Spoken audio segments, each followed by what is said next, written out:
Hi everyone. Before we get into this audiobook, I'd really appreciate it if you could hit the subscribe button and drop a like. It helps me out a lot, as well as contributes a lot to the channel. Now, let's get into the story. I hope you enjoy. From the fringe of the training grounds, veiled in shadow, Elara Meadowlight kept watch as Ronan Blackwood commanded the pack's warriors. Sunlight kissed the raven strands falling across his brow, sharpening the carved planes of his face as he issued directives, his voice a resonant baritone that resonated even where she stood. He possessed a natural, raw command, every gesture proclaiming him alpha. A familiar ache pulsed in her chest, a suppressed yearning she knew intimately. She busied herself with repairing a rip in a pup's tunic, the simple act a balm to her spirit. It had to be enough, she reasoned. Proximity to the pack, offering her skills, was sufficient. Affection, acknowledgement, were luxuries she couldn't afford to crave. Still, her gaze returned to him, a compass needle drawn to true north. She observed his interactions, the easy banter with Gareth, his beta, the soft patience displayed with the struggling youngsters. None of that warmth extended to her. A weathered hand settled on her shoulder, pulling her from her reverie. "Elara, could you lend a hand with this herb shipment?" Old Man Hemlock, the pack's healer, asked, his face a roadmap of time etched by countless trials. "Of course, Hemlock," she responded, her voice a hushed melody. She followed him toward the storage hut, grateful for the distraction from her thoughts. Later, she discovered Ronan in the sanctuary of the pack library, absorbed in ancient scrolls. The air hung heavy with the scent of aged parchment and burning wax, broken only by the whisper of turning pages and Ronan's infrequent sighs. Elara hesitated at the threshold, unsure whether to interrupt his study. But she knew the scrolls he sought, knew the precise passage vital for the impending parleys with the neighboring pack. Fortifying her resolve, she approached. "Alpha Ronan," she began, her voice barely audible. His dark eyes lifted, meeting hers. A fleeting impression crossed his face, a flicker of recognition, perhaps even a hint of something warmer. But it vanished like mist, replaced by his customary guarded demeanor. "Elara," he acknowledged, his tone devoid of inflection. "I believe I know the passage you require," she offered, her hands clasped tightly before her. "It's in the third scroll, the one detailing ancient compacts, Section 5, Paragraph 2. It delineates the terms of the blood oath." Ronan's brow knitted. He located the indicated scroll and swiftly reviewed the passage. A tick pulsed in his jaw. "You are correct," he conceded, his voice abbreviated. "Thank you." "You're welcome, Alpha," she replied, offering a slight curtsy. Turning to depart, his voice halted her. "Elara," he said, the word gentler this time. "The pack values your contributions. Your understanding of the ancient texts is invaluable." She offered only a nod, her eyes fixed on the floor. The praise, however slight, kindled a warmth within her. A tiny spark in the vast, desolate landscape of her unreciprocated affection. She slipped from the library, her pulse a frantic drum against her ribs. That evening, under the moon's spectral glow, which silvered the pack lands, Elara sought out Anya Swiftfoot beneath the whispering willow, her usual refuge in times of trouble. Anya, her closest confidant, knew the full extent of her feelings for Ronan. "He spoke to me today," Elara blurted, sinking to the ground beside Anya. "He thanked me." Anya offered a tender smile. "I knew he'd see you eventually. He does, Elara. He notices everything you do for this pack." Elara shook her head, dismissing the notion. He sees a helpful pack member, nothing more. He will never see me as someone he could love. Anya reached for Ilara's hand, her grip firm and supportive. Don't be so sure. Ronan is constrained by duty, by ingrained tradition.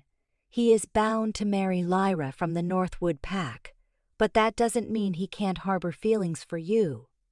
Ilara sighed, the weight of the ancient G's pressing down on her, the curse, which inextricably bound Ronan to Lyra in a union designed to secure their pack's alliance, made her, an Omega, utterly forbidden to the Alpha.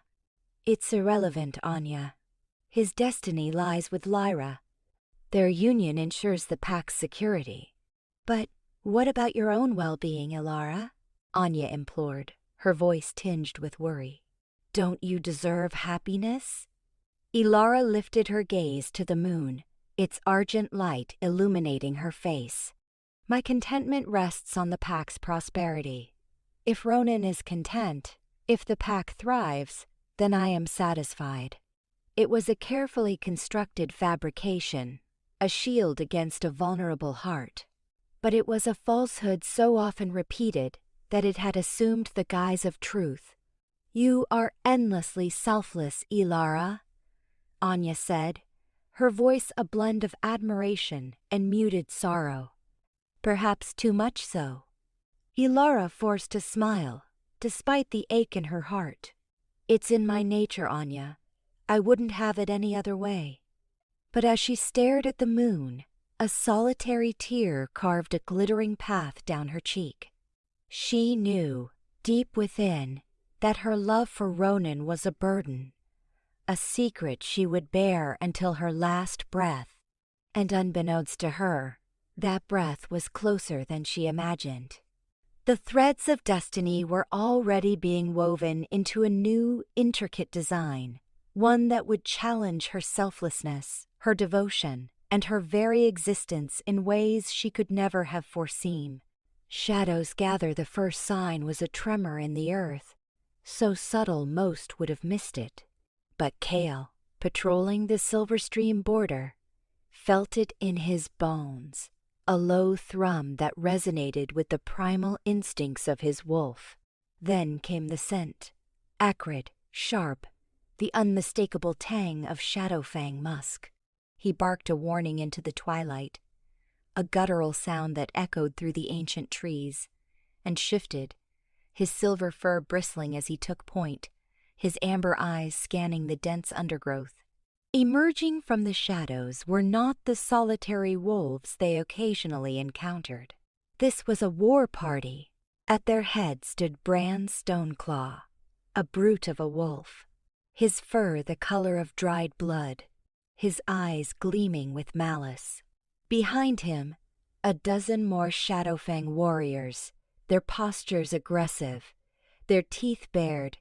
Silverstream scum. Bran snarled, his voice a low growl that vibrated through the air. Step aside. We're just passing through.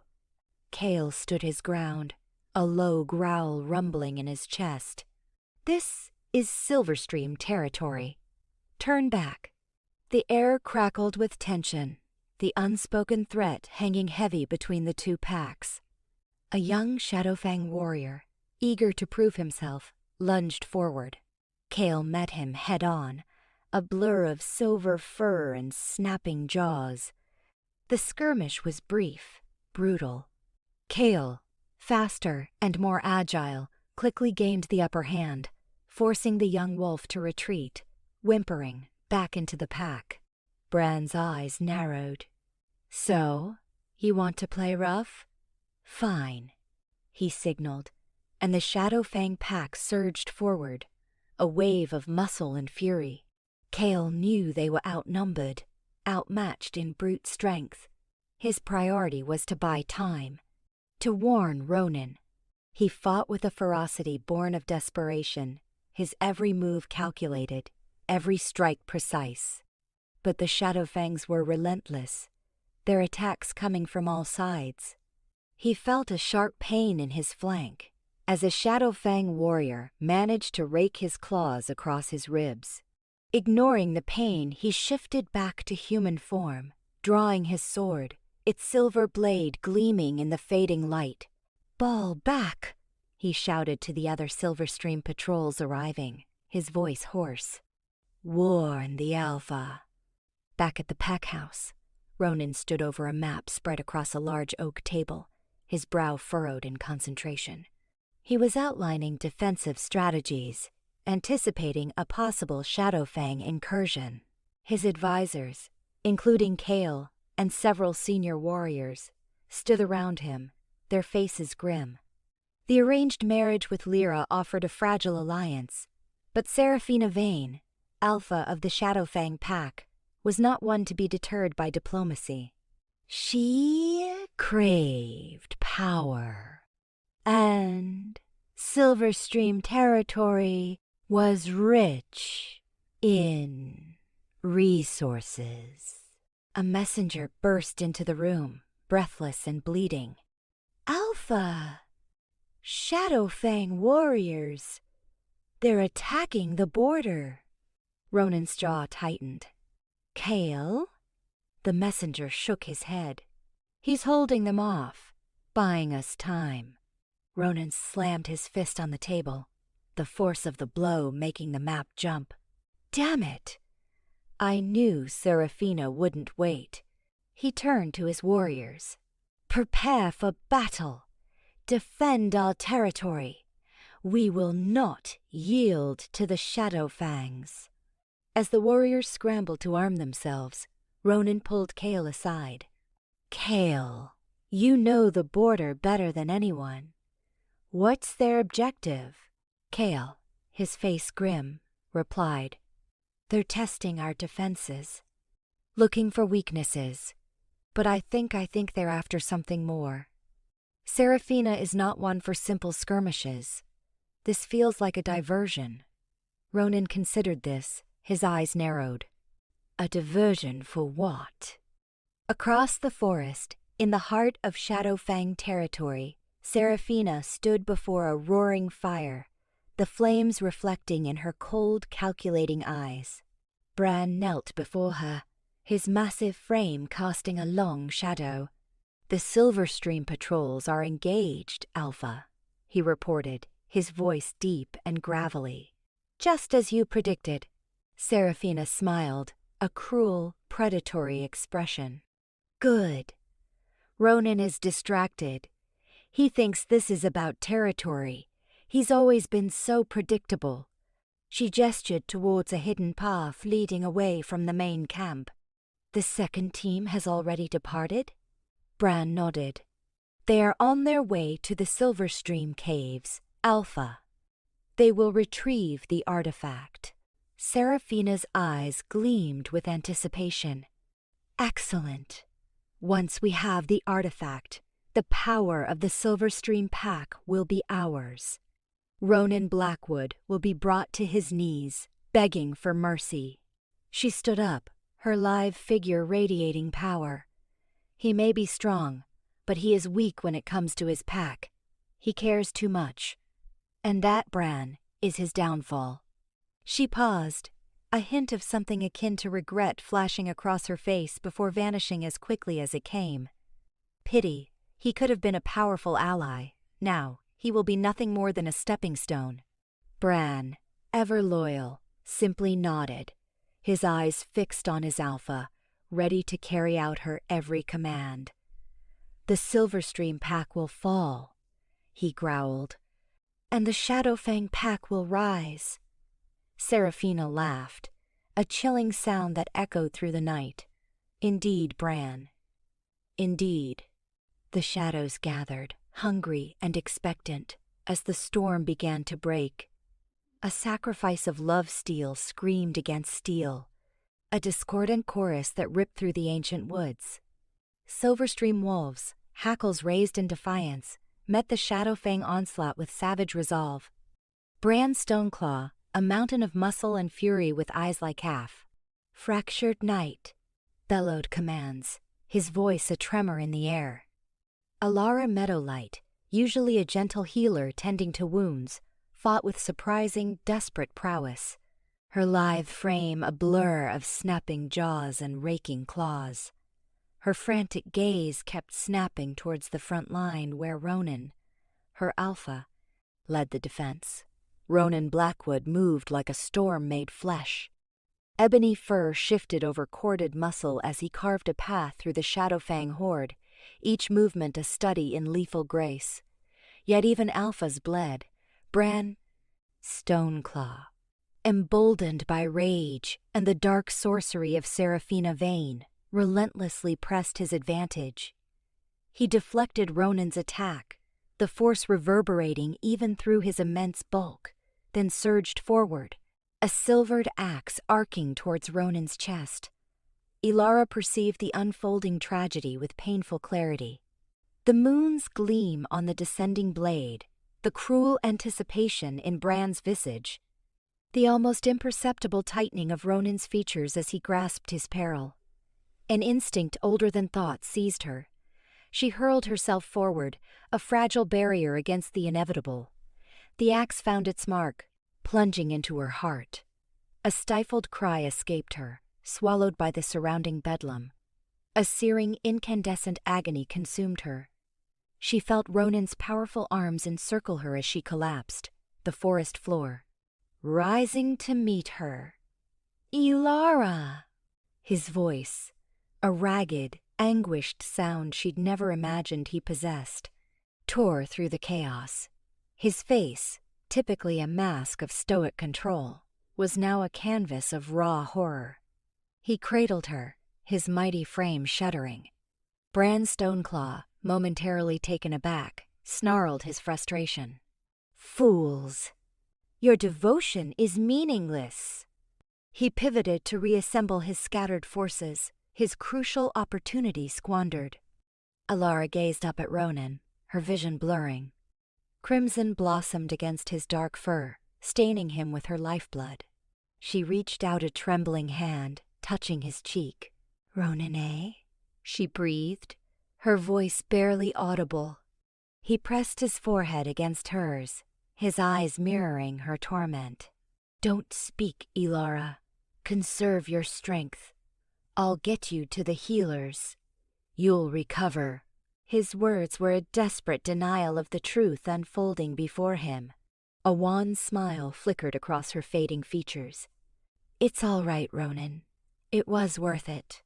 A sob choked him, his grip tightening convulsively.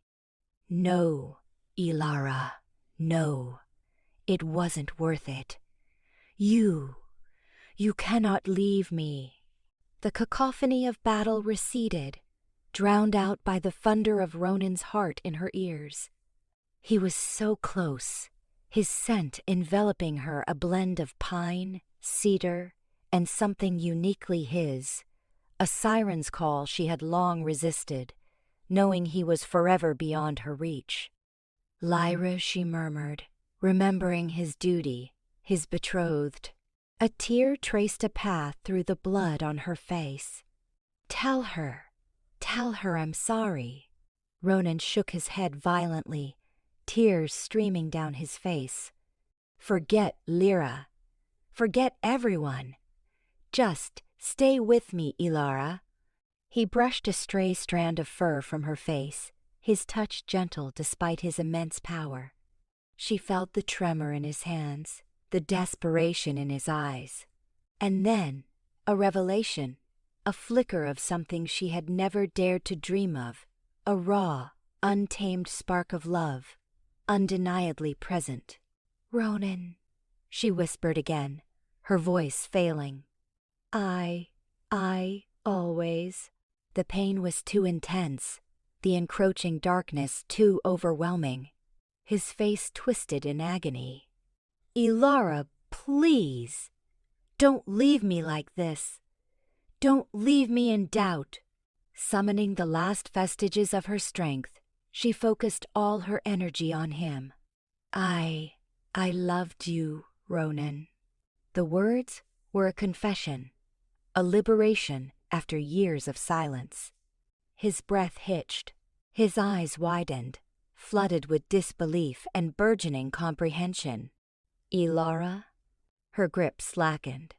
Her eyelids drifted shut. "Elara," he roared, his voice cracking with grief. "Elara, no! Return to me, I beg you." But it was too late. The light had vanished from her eyes, replaced by the vacant stare of oblivion. Elara Meadowlight was gone. Ronan clutched her lifeless form, his heart shattering. The battle raged on, a distant echo in the desolate landscape of his grief. He had lost her, the unwavering presence in his life, the one who had loved him unconditionally. And he had remained blind until this moment. He looked at her still, pale face bathed in moonlight. A solitary tear escaped him, landing on her lips like a final benediction. "Elara," he breathed, his voice a broken whisper. It was the last sound she would ever know. Seraphina Vane, cloaked in shadow, smirked. The distraction had unfolded flawlessly. While Ronan mourned his inconsequential pawn, her warriors were deep within the Silverstream caverns, searching for the artifact. The curse would soon be broken, and Ronan Blackwood would be brought to his knees.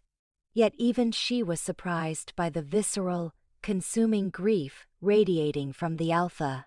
It was intriguing. "Let him wallow," she mused. Grief was a sharp-edged weapon, and she fully intended to wield it. As Elara's final breath faded, an almost imperceptible shimmer enveloped her. The moon goddess, it seemed, harbored other ambitions for Elara Meadowlight. This was not an ending, but an inception. A metamorphosis. A second chance. But at what dire price?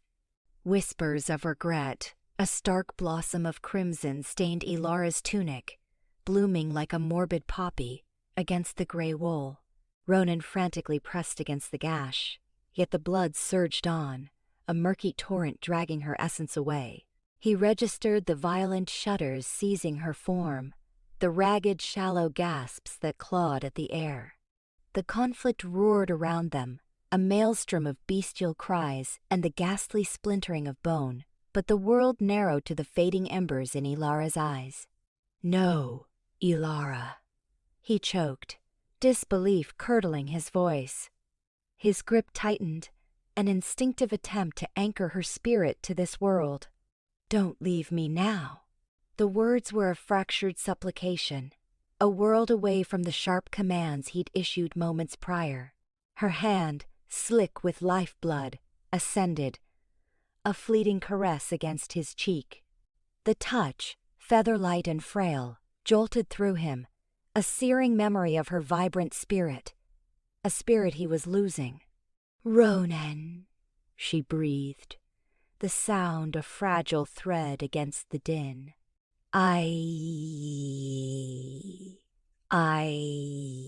Oh, wait.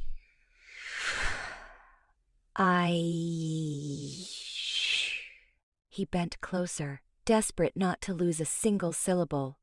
"Always what, Elara? Tell me, please." "Loved you," she whispered. The avowal a delicate thing carried on the breeze. The eyes that once sparkled with wit and warmth were now dulling, glazed with pain and the encroaching night. The words hit him like a physical blow, stealing his breath. Loved him? Elara? How could he have been so blind, so consumed by his own sorrow and his misguided pursuit of Seraphina, that he'd missed the ocean of devotion in Elara's gaze, in her steadfast loyalty, in her quiet fortitude? He'd mistaken it for friendship, for camaraderie, for the simple dedication of a packmate. Now, faced with the stark truth of her final moments, realization crashed over him, a tidal wave of regret threatening to drown him. He yearned to confess his own love, to admit his folly, to show her that he finally saw her, truly saw her. But the words remained trapped, strangled by grief and the bitter understanding that time had run out. He could only pull her closer, his heart shattering with each shallow breath she struggled to take. Cale Thorne, his second, carved a path through the melee, his face a mask of grim resolve. He'd witnessed Ilara's fall, Bran Stoneclaw's vicious assault.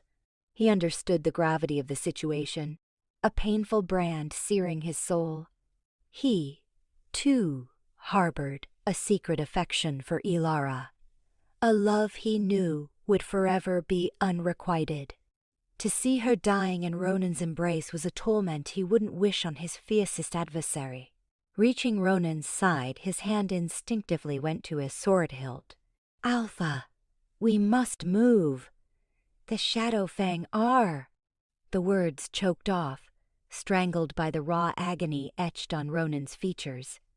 Never had he seen his Alpha so utterly broken, so lost. Ronan remained unresponsive, lost in the swirling vortex of his despair, deaf to the clamor of battle. Only Ilara existed, the feel of her body growing cold within his arms, the extinguishing light in her eyes. Ilara coughed, a wet, rattling sound that unleashed a new wave of terror within Ronan. A trickle of blood escaped the corner of her lips. "Don't grieve for me, Ronan," she rasped, her voice barely audible. I would do it again." "No," he choked, tears streaming freely down his face. "Don't say that. You shouldn't have had to. It should have been me." A faint smile flickered across her face, a ghost of the vibrant woman she had been. "I wanted it to be me." Her eyelids drifted shut. Her grip on his cheek weakened, her hand falling, lifeless. Her breathing ceased. Ronan stared, his mind refusing to accept the finality of the moment. "Ilara?" he murmured, his voice trembling. "Ilara, wake up. Please." He shook her gently, desperately praying for some sign, some spark of life. But there was nothing. Her body lay still, her face serene and pale. She was gone. A guttural sob ripped from Ronan's throat, a sound of untamed grief. He clutched her lifeless form, burying his face in her hair, inhaling the lingering scent of wildflowers and earth, a fragrance forever imprinted in his memory, a constant reminder of his devastating loss. "Ilara!"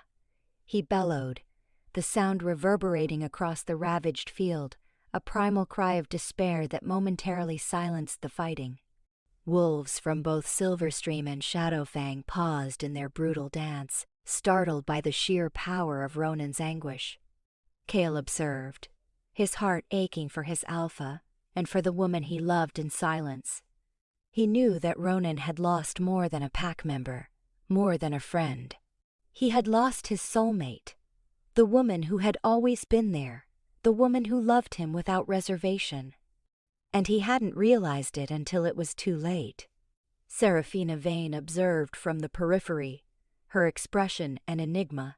She had seen Ilara fall, had witnessed Ronan's torment. A subtle, almost imperceptible smile touched her lips. Ilara's demise was an inconvenience, a snag she hadn't foreseen, but it also presented an opportunity. With Ilara gone, Ronan was fragile, shattered. She would be there to gather the pieces, to guide him, to shape him into the Alpha she desired. She would ensure he never forgot Ilara, while simultaneously ensuring he never loved another. Ronan continued to cradle Ilara's body, oblivious to Seraphina's manipulations, lost to everything but the crushing burden of his sorrow. He repeated her name endlessly, a litany of regret and affection, a futile effort to resurrect her, to undo the past, to rewrite fate. But fate was immutable, and Ilara was gone. All that remained was the echo of her name, a whisper of lament on the wind. Reborn under the moon, Ilara's breath hitched, a frigid violation to her lungs. She lay supine on a mossy bed, the earth's clammy touch seeping into her tunic. The moon, a swollen pearl in the inky sky, cast an otherworldly sheen across the sylvan dell. Confusion gnawed at her. Where was she? The final image seared into her mind. Ronan, his features twisted with anguish and disbelief, followed by a lance of pure agony in her chest. Rising, she found her limbs strangely buoyant, yet imbued with a resilience beyond flesh and blood. Panic spiked. This was no familiar wood bordering meadowlight territory. Majestic pines encircled the glade, their needles emitting an uncanny glow. The very air thrummed with a potent, unfamiliar energy that resonated within her core. Staggering upright, Ilara's senses were amplified to an almost unbearable pitch. She discerned the skitter of a vole 100 paces distant, the mournful cry of an owl echoing across the distant hills. The mingled scents of humus, pine, and something else, something feral and intoxicating, filled her senses. An aroma that defied definition, yet felt intrinsically linked to her being. She tested her legs with tentative steps, her movements fluid, almost impossibly swift. An impulse seized her, and she erupted into a sprint, propelled by a surge of effortless power. The forest became a streaking kaleidoscope, the wind a roaring symphony in her ears. She felt insubstantial, a phantom given form. Reaching a small crystalline pool, she halted.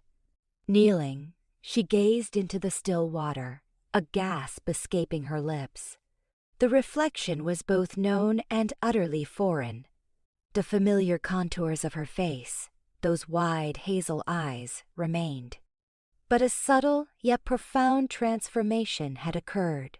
Her gaze held an unnerving sharpness, an intensity that bordered on predatory. Her skin possessed a subtle, internal luminescence, and her eyes, they now held a wellspring of knowledge, of strength she didn't recognize as her own. Her fingers traced the faint scar bisecting her cheekbone, a memento of her last stand.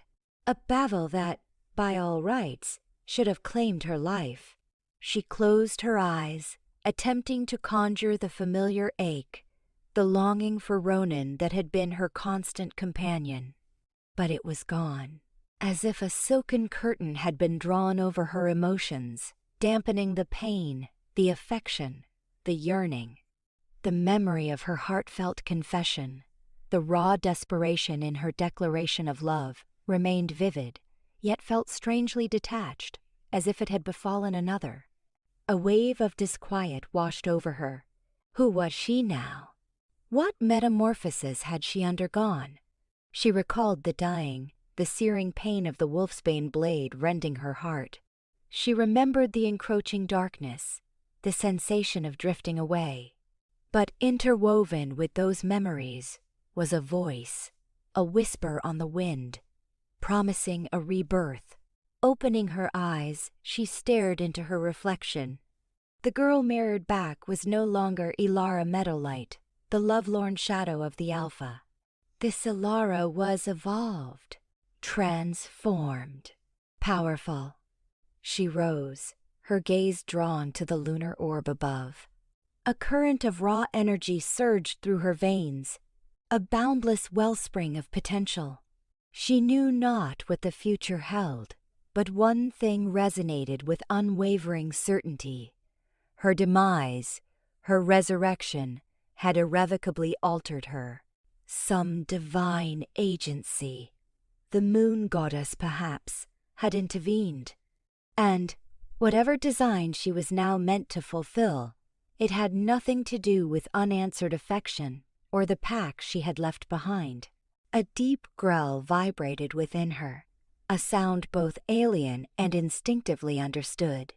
It was primal, untamed, a declaration of dominion. The forest seemed to hush, acknowledging her ascendance. No longer merely a wolf, tethered to pack law and expectations, she was something altogether new. She wheeled and dissolved into the trees, a wraith gliding through the moonlight, abandoning the glade and the vestiges of her prior existence. The wind dispersed her scent, a tapestry woven from pine, damp earth, and the heady perfume of the unknown. The clearing remained hushed, bathed in lunar light, awaiting the dawn. Driven by an instinct she couldn't articulate, Ilara ran. She ran until her lungs screamed and her muscles burned, yet she felt no weariness. The forest became a blur of verdant and umber hues, the moon her constant sentinel overhead. As she navigated the terrain, her senses underwent a further recalibration. Her awareness of the natural world intensified exponentially.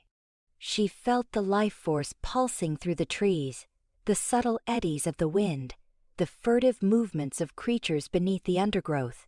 At length, she crested a high ridge overlooking a sprawling valley. Far below, the meadowlight lands lay nestled, a constellation of flickering lights. She paused, her breath catching. For an instant, a ghost of her former self flickered to life, a pang of longing for the solace of her home. But the feeling dissipated as swiftly as it had arisen. The connection was severed, cauterized by death and renewal. She gazed upon the distant lights, the place where she had spent her life, and felt a detachment, as if viewing a faded dream, a tale she'd once heard but could no longer recall. Turning her back on the valley, she faced the untamed wilderness, the uncharted territories stretching into the horizon. A surge of anticipation coursed through her, a heady blend of excitement and liberation. No longer bound by the shackles of the past, by the expectations of others, she was free to chart her own course, to unearth her own destiny. The moon ascended higher, draping the world in its silvery cloak. Ilara inhaled deeply, filling her lungs with the invigorating night air. Reborn beneath the lunar gaze, a creature of the night, forever transformed. Her odyssey had only just begun. The goddess's decree the earth breathed beneath Ilara, her footfalls hushed whispers under the watchful eye of the moon. The air, which had moments ago nipped with a winter's edge, now carried a cloying sweetness, an unidentifiable fragrance that resonated deep within her marrow.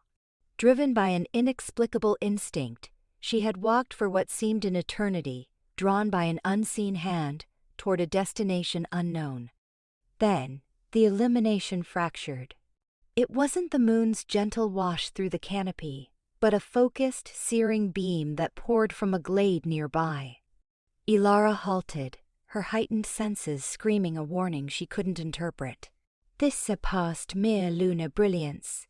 It throbbed with raw puissance. Stepping into the clearing, the source revealed itself. A figure, impossibly statuesque and wreathed in argent light, exuded an aura of tranquil dominance. A woman, yet utterly alien. Her skin possessed the sheen of pearl, her hair cascaded like quicksilver, and her eyes held the frigid, remote majesty of distant stars. Ilara, Meadowlight, the figure intoned, her voice a crystalline chime that echoed in the very bones of the world. The circle is complete. Silence held Ilara captive, her thoughts a whirlwind of confusion. Who was this being? And how did she know her? "I am Selene," the goddess answered, a hint of amusement coloring her tone, as if privy to Ilara's inner turmoil. "The lunar sovereign. And you, child, are a tapestry woven with loose threads." "Complicated?" Ilara struggled to speak. I don't understand. I perished. The wolfsbane." Selene inclined her regal head, her gaze unwavering and sharp. "Indeed, Your sacrifice, it defied expectation. A mortal willing to forfeit her existence for an alpha who spurned her devotion. Such allegiance is a rarity. A sudden, aching pang resonated within Ilara's chest. Ronan. His grief-stricken face as she collapsed seared itself upon her memory. Yet, the consuming torment of unreciprocated affection, the years of yearning, had vanished. A curtain had been drawn back, exposing a landscape she no longer recognized. Your passing, Celine continued, was intended to shatter the blight that shadowed Ronan's lineage, and so it did. However, your actions, they frayed the threads of destiny. You intervened in the natural order. Intervened? Ilara repeated, the word turning to dust in her mouth. But I only sought to shield him. And in that act, Celine countered, her voice taking on a harder edge. You unraveled the design. The curse lies broken, aye, but at a cost. Your death served as the keystone, Ilara, but your return was not inscribed within the scroll of fate. Return? Ilara's fingers flew to her throat, searching for a pulse. She found it, robust and steady, yet altered. Colder. You are no longer entirely among the living, nor are you claimed fully by death, Celine elucidated, her tone devoid of inflection. You dwell in the liminal spaces, a twilight creature. Your tie to the mortal realm is gossamer. Your connection to me iron-forged. Ilara staggered back, her mind wrestling with the enormity of Celine's declarations. She wasn't truly alive. What had she become? The wolfsbane should have extinguished you, Celine declared.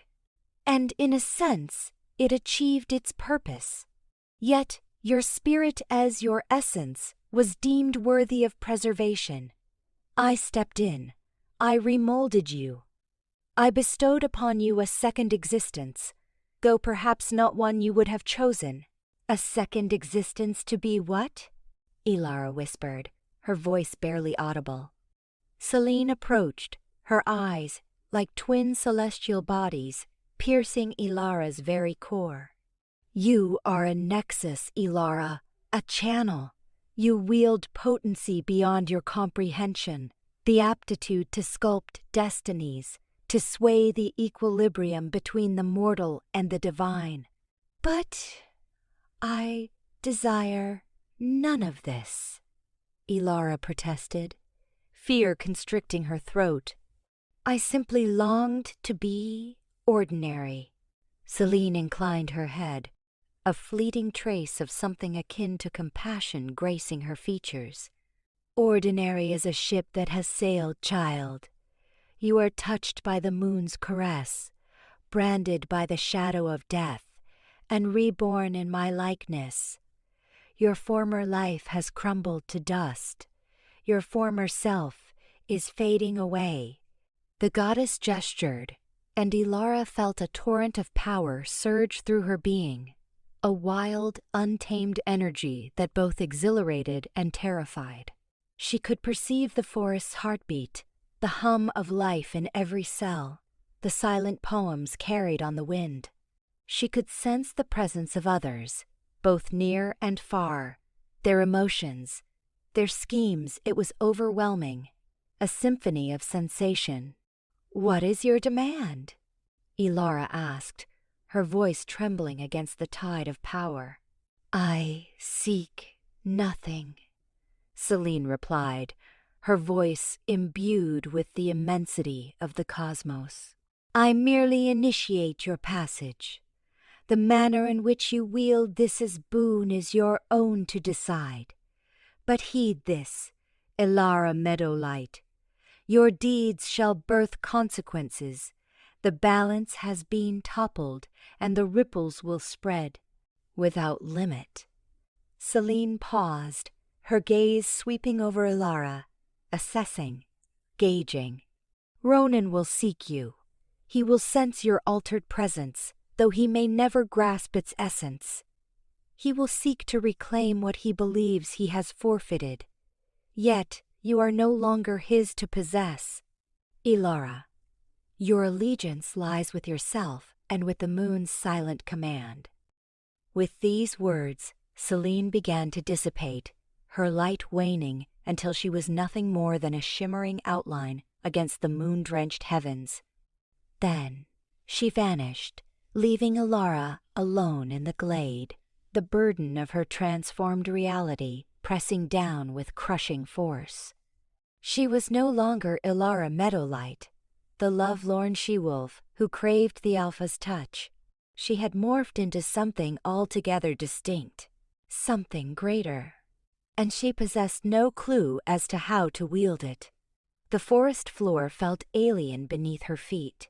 The air, once fragrant, now hung pregnant with unspoken prophecies. She was adrift, unmoored, a stranger in a realm she no longer comprehended. And as she pivoted and walked away from the glade, away from the ghost of Ronan, away from the life she had known, she knew, with a chilling conviction, that her odyssey had only just begun. The path ahead remained veiled in shadow, lit solely by the frigid remote glow of the moon. Return of the Changed, a strange vibrancy thrummed through Silverstream, a subtle tremor that tickled the wolves' whiskers as they patrolled. The moon, a polished shilling tossed onto a velvet sky, cast elongated spectral shadows that writhed like uneasy ghosts. Anya Swiftfoot felt it deep within, a prickling intuition that clung to her senses as she circled the territory. The weeks since Ilara's sacrifice had been a blur of lament and fragile recovery, the pack still fractured by the double wound of loss and exposure. Like jackals to a fallen stag, the rogues tested their borders with growing audacity. Then, amidst the rustling trees, she materialized. Bathed in lunar glow, a figure moved with a fluid grace that was at once known and utterly foreign. Ilara, yet not. A palpable aura radiated from her, lunar energies twisting the very air. The hazel warmth of her eyes had been replaced by a faint, unearthly gleam of silver. Gone was the comforting fragrance of wildflowers and earth, supplanted by the crisp, glacial scent of the moon itself. A breath hitched in Anya's throat. "Ilara?" she managed, scarcely trusting her sight. A few feet separated them. Ilara's expression remained a mask. An unnerving calm emanated from her, a potent stillness both captivating and daunting. "Anya," she acknowledged, her voice a low, melodic drone that resonated with an otherworldly timbre. Impulsivity trumped caution as Anya surged forward. "Ilara, you're alive! But how? What happened?" She reached out, her fingers brushing Ilara's arm. Cool as sculpted alabaster, her skin hummed with dormant power. Ilara didn't react, though her gaze remained distant, fixed on some unseen horizon. "I am altered," she stated, her voice echoing faintly, as if across vast distances. "I am no longer who I was." Word of Ilara's reappearance ripped through the pack like summer lightning. Guards abandoned their posts, pulled by a potent blend of disbelief, reverence, and trepidation. They clustered at the clearing's edge, eyes wide with a mixture of hope and dread as they beheld the resurrected Ilara. A wave of whispers pulsed through the thronged tales of miracles, arcane arts, the unnatural. Cale Thorn lingered at the periphery, his features a canvas of conflicting emotions. He had mourned Ilara with a profound ache, bearing the weight of his unspoken affection alongside the grief for Ronan. This radiant, transformed Ilara resurrected a painful longing. He watched the wonder blossom on younger faces, the fear bloom in the elders' eyes, and the slow dawn that nothing would be the same. "What is she?" A young wolf breathed, his voice barely cutting through the wind's song. "She's Ilara," his mother replied, her voice trembling slightly. "But not as we remember." Anya, grappling to reconcile the familiar Ilara with the being before her, pushed forward. "Ilara, what happened? Where have you been?" Turning her silver gaze back to Anya, Ilara's eyes felt like probes.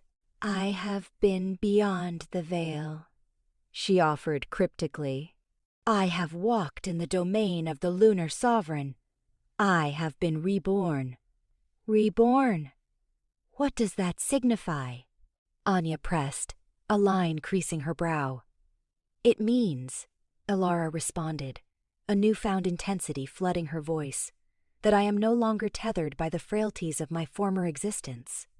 I am something more." She held out a hand, and a soft, argent light bloomed in her palm, painting the faces of the surrounding pack. The light vibrated with raw, unleashed energy, prompting instinctive recoils. This is too much," an old wolf grumbled, his tone laced with suspicion. "She's no longer one of us." Ilara lowered her hand, extinguishing the glow. "I have returned to aid you," she declared, her voice resolute. "The pack is endangered. I can safeguard you." "Safeguard us?" the old wolf scoffed. "From what? From yourself? From the darkness that approaches," Ilara countered, her gaze sweeping the assembled wolves. "A darkness poised to swallow us whole." Anya reached out, covering Ilara's arm with her hand. "We need you, Ilara," she pleaded, her voice ringing with sincerity. "But we also must understand. Tell us what occurred. Tell us what you are now." Ilara regarded Anya, her expression softening marginally. "I will reveal what I am permitted," she conceded. "But heed this. My return is no simple gift. It is a responsibility, an ordeal, and it will forever alter our path." The air vibrated with palpable anticipation as Ilara prepared to speak, the gravity of her words weighing down the moonlit clearing. Every wolf held their breath, their collective fate teetering, as the transformed Ilara stood poised to unveil the secrets of her resurrection and the encroaching gloom that threatened their world. Once familiar, the woods of Silverstream now felt strange, pregnant with both hope reborn and a chilling premonition. A burden of guilt, the earth was raw, the sharp tang of disturbed soil clinging to the air like a funeral pall. Ronan knelt beside Ilara's grave, the rough-hewn marker a stark testament to his failing. His fingers, roughened by countless shifts, traced the words Anya had etched. "Ilara, a heart of silver." The metal seemed to mirror his pack, and the moon's glow, a cold, scornful gaze. He'd borne his grief stoically before the others, and Alpha's mantle forbade weakness. But here, in the cemetery's hushed embrace, his composure teetered on the brink. A vise gripped his throat, a painful nexus of unshed tears and bitter remorse. He conjured her arrival, a timorous girl blossoming with potential, her eyes hinting at a spirit ready to ignite. He'd recognized that promise, and, too, her steadfastness, an allegiance he'd neither merited nor cherished. He recalled their grueling training, her relentless drive to surpass her limits, always seeking his nod. He'd been consumed by the pack's needs, by the ancestral curse that clung to his blood, blind to the true gem within her, a devotion that outshone even the brightest silver. "Ilara," he rasped, his voice ragged. The wind sighed through the trees, carrying his lament into the night. He squeezed his eyes shut, her face burned into his mind's eye. That tentative, sweet smile, the gleam in her eyes when she spoke of the forest's secrets, the stubborn resolve that tightened her jaw when facing adversity. all extinguished, erased because of him. He replayed the day of her rejection, blinded by prophecy, shackled by the fear that love would cripple him. He'd thrust her away with cutting words, cloaking his burgeoning affections in a frigid indifference he didn't truly possess. He'd witnessed the sting in her eyes, that fleeting shadow of pain she swiftly masked with forced bravery. He'd reasoned it was for her benefit, shielding her. Shielding her from what, precisely? From his own tainted existence. He'd been a monumental fool. Now the curse lay shattered, broken by her ultimate act, and he was left to bear the crushing burden of culpability. He'd strived so fiercely to safeguard himself, his pack, that he'd lost sight of life's true treasures. So caught up in mere survival, he'd neglected to truly live, neglected to love. He opened his eyes. The moon, a frigid sentinel in the inky expanse. He felt her in his arms again, the comforting warmth of her body pressed against his as she shielded him from Seraphina's attack, the sickening slick of her life essence saturating his fur, her final utterance, a whispered breath against his ear. Ronan. It reverberated in his thoughts, a constant, painful echo of his dereliction. He hadn't returned the sentiment, hadn't confessed the truth of his feelings, hadn't admitted, even to himself, the bottomless depth of his affection until it was irrevocably too late. He rose, his muscles protesting the long vigil. The undergrowth crackled beneath his boots. He turned away from the grave, shoulders slumped under a weight call. Of sorrow. She's back. Cale's voice cut through his solitude like a shard of ice. Ronan turned, startled by the other wolf's presence at the clearing's edge, his face a canvas of conflicting emotions, grief tangled with something akin to wonder? Reverence? I know, Ronan acknowledged, his voice devoid of inflection. He'd sensed her, felt the pulse of energy emanating from her, both hauntingly familiar and disturbingly foreign. She's changed, Cale pressed, eyes glued to the burial mound. Evolved beyond recognition.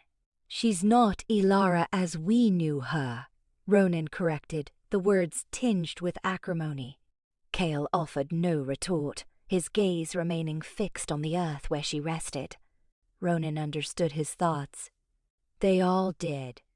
Ilara had defied death, infused with the moon goddess's power itself. A divine gift? Or a sinister twist of fate? He couldn't discern. All that mattered was she was lost to him. He glanced back at the grave, a fresh wave of anguish crashing over him. He had loved her, profoundly. He recognized it now, with a clarity that pierced him to the core. And he had lost her, twice over. He balled his fists, nails biting into his palms. Her sacrifice would not be squandered. He would shield his pack, defend them from the encroaching darkness. And he would find a way to atone, even if it meant confronting the moon goddess's wrath. He met Cale's gaze, his own blazing with rekindled determination. We have a responsibility, he stated, his tone regaining its alpha's resonance. The shadows gather. We must be prepared. He strode forward, then halted, casting one last look over his shoulder. I vow, Ilara, he whispered, barely audible on the breeze. I will make amends. I will earn your absolution, even if eternity is the price. He turned and departed, leaving Cale alone with the tomb and the sighing wind. The weight of his remorse settled upon him, an unyielding reminder of the love he'd failed and the price she'd been forced to pay. A debt he now fully intended to settle. Pleading for a second chance, the air in the Alpha's study, redolent with pine and heavy with despair, pressed down on Ronan. He faced Ilara, a figure etched with both authority and utter ruin. The usual tensile strength of his shoulders had dissolved into a defeated slump, his jaw a rigid line betraying the grief he could no longer master. Sleep offered no refuge since that day, since it. The phantom pain of holding Ilara, wan and broken, seared itself into his memory. Ilara, conversely, stood immutable, a sculpted figure of moonlight and frost. Her argent eyes, once luminous pools reflecting his own inner chaos, were now distant, unreachable stars. A delicate scar traced a path near her temple, the only discernible feature on a face now an emotionless canvas. The comforting aroma of wildflowers that once heralded her presence had vanished, displaced by the sharp tang of ozone and something primal, something formidable. "Ilara," Ronan rasped, his voice a parched landscape of suppressed anguish. "Please, just look at me." She inclined her head with the subtle grace of a wolf sizing up its quarry. No glint of recognition warmed her gaze, no flicker of the love he recalled, the love he had so carelessly squandered. It was as if the Ilara he cherished had been methodically excised, replaced by an unknown entity. Tentatively, he advanced, extending a hand. I know, I failed you. I was consumed, blinded by the curse. I turned you away ever the sole beacon in my shadows." He swallowed hard, the knot in his throat near strangling him. "But, Ilara, you must understand. My feelings for you, what I feel now, it's genuine. It always has been." Silence descended, a suffocating blanket. Only the crackling hearth dared to break it, a cruel reminder of the warmth they had once shared. "Genuine?" Ilara finally responded, her voice a low, mellifluous drone devoid of inflection. "What is genuine, Ronan? The lacerating sting of rejection? The torment of a love spurned? Or perhaps the unyielding truth of mortality?" Her words, like slivers of ice, pierced his very core.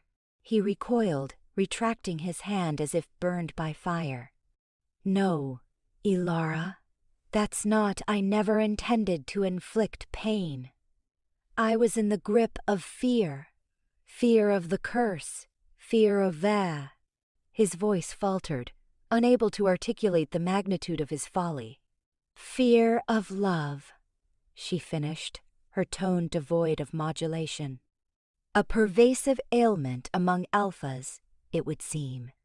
So eager to safeguard their pack, so loath to embrace the very element that could redeem it. Rodin's jaw clenched. He knotted his hands into fists, battling the impulse to explode, to shatter anything, just to alleviate the grinding pressure in his chest. "Don't do this, Ilara. Please. I know you're still in there. I can feel it.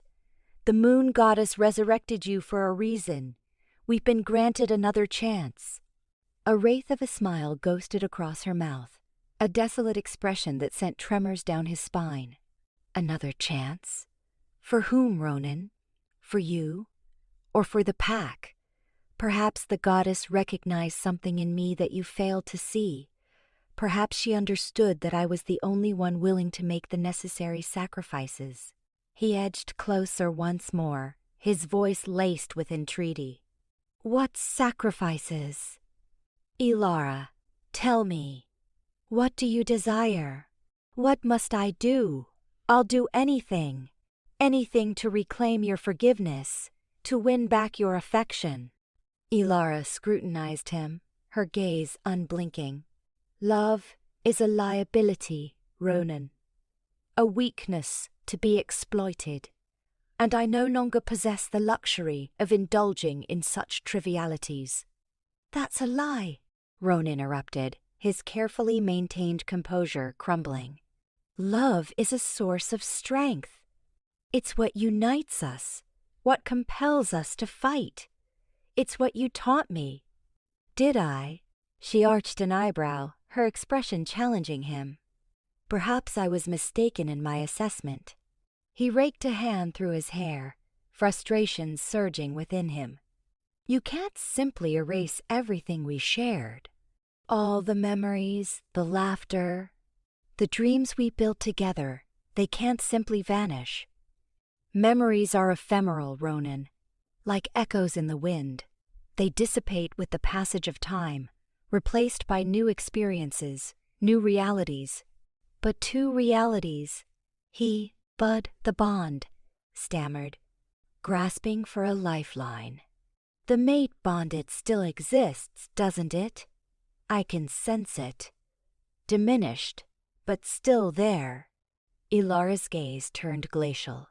The moon goddess bestowed upon me powers far exceeding your comprehension, Ronan.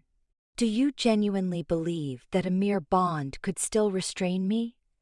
I am no longer the girl you once knew. I am something more. He sank to his knees, his pride in tatters, his heart throbbing with a pain previously unimaginable. Please, Ilara, I'm begging you, don't shut me out. Don't allow whatever transpired to obliterate everything we were. He lifted his gaze to meet hers, his eyes brimming with tears. I love you, Ilara. I always have. I was just too damned stubborn, too damned blind to acknowledge it. Please give me another chance. Give us another chance. Ilara looked down at him, her features an indecipherable mask. For a fleeting instant, he thought he detected a hint of familiarity in her eyes, a momentary spark of the Ilara he knew and cherished. But then it was extinguished, superseded by the frigid, detached gaze of a stranger.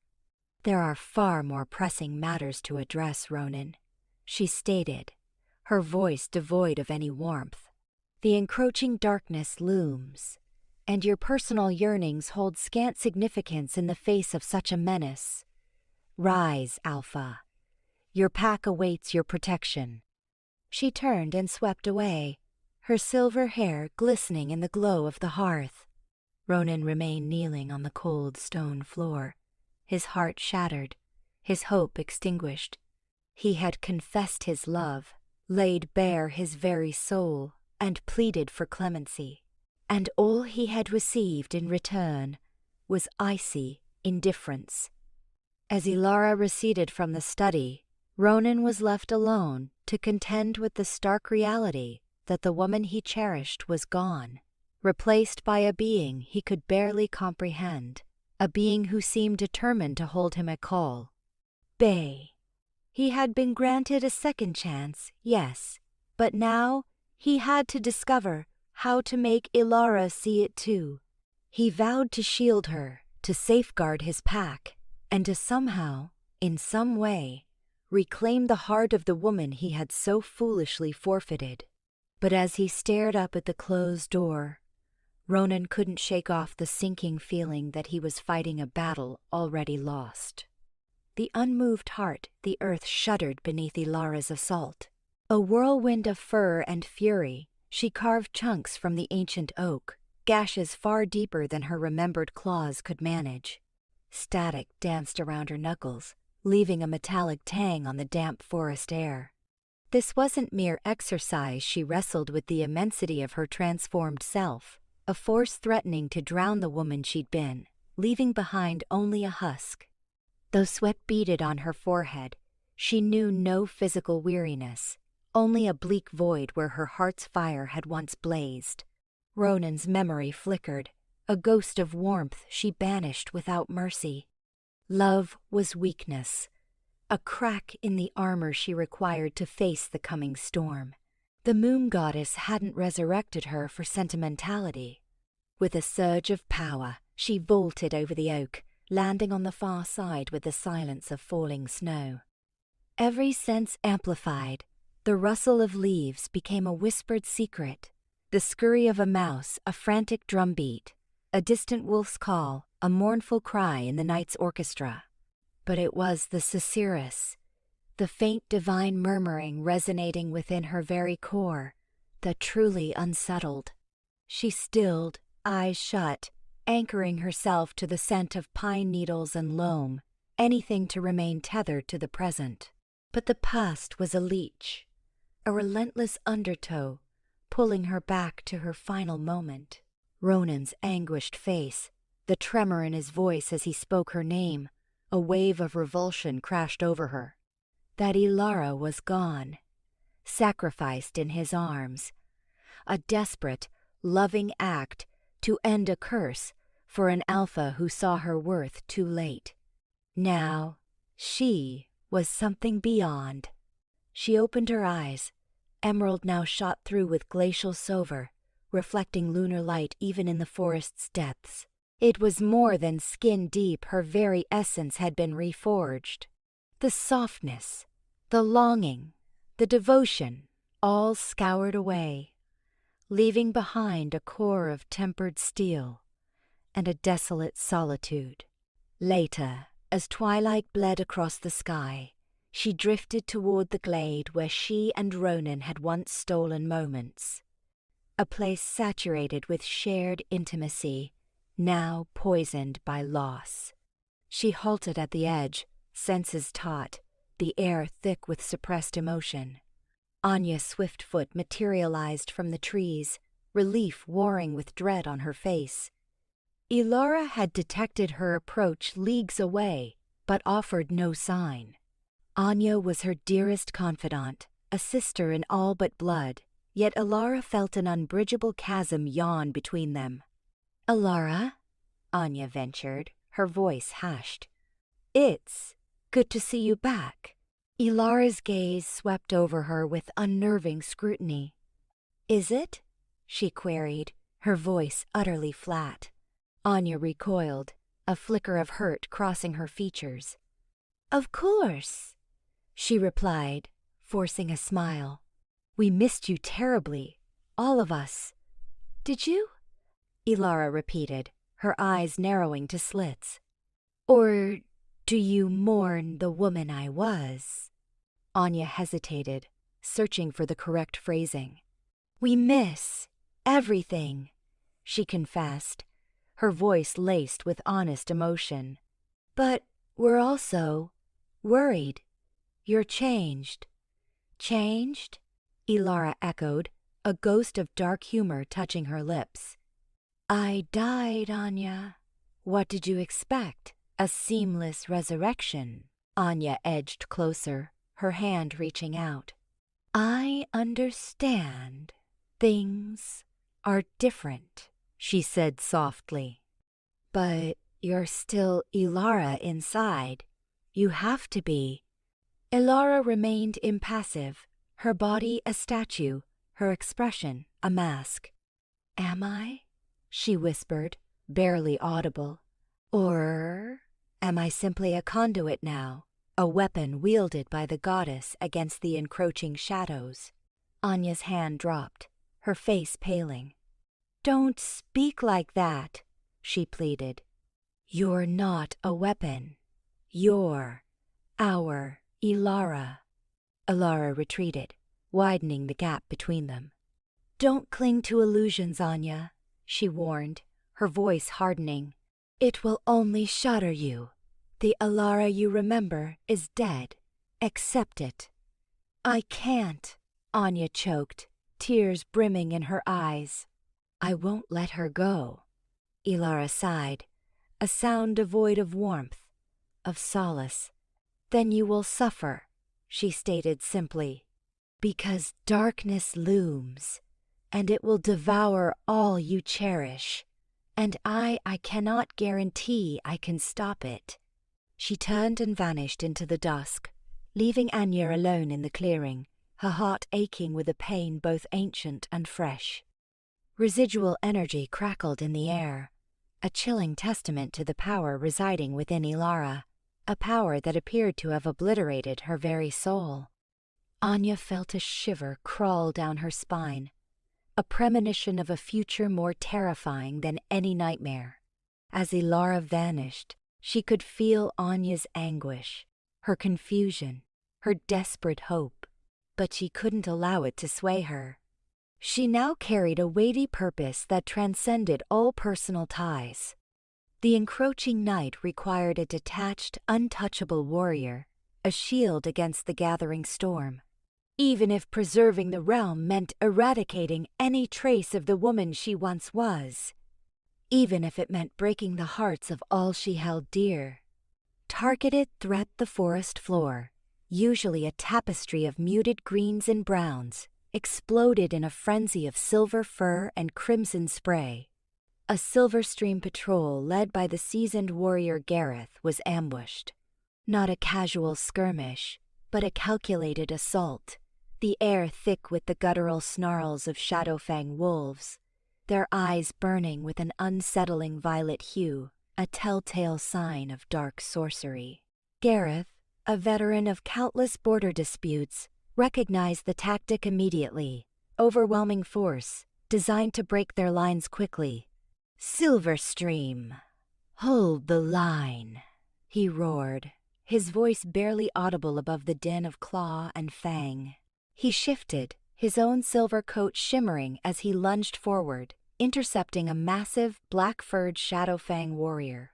The clash was brutal, a whirlwind of muscle and teeth, the air acrid with the scent of blood and adrenaline. From the fringes of the battle, Bran Stoneclaw, his scarred face impassive, watched the carnage unfold. He was a strategist, not a brawler, and his focus was singular.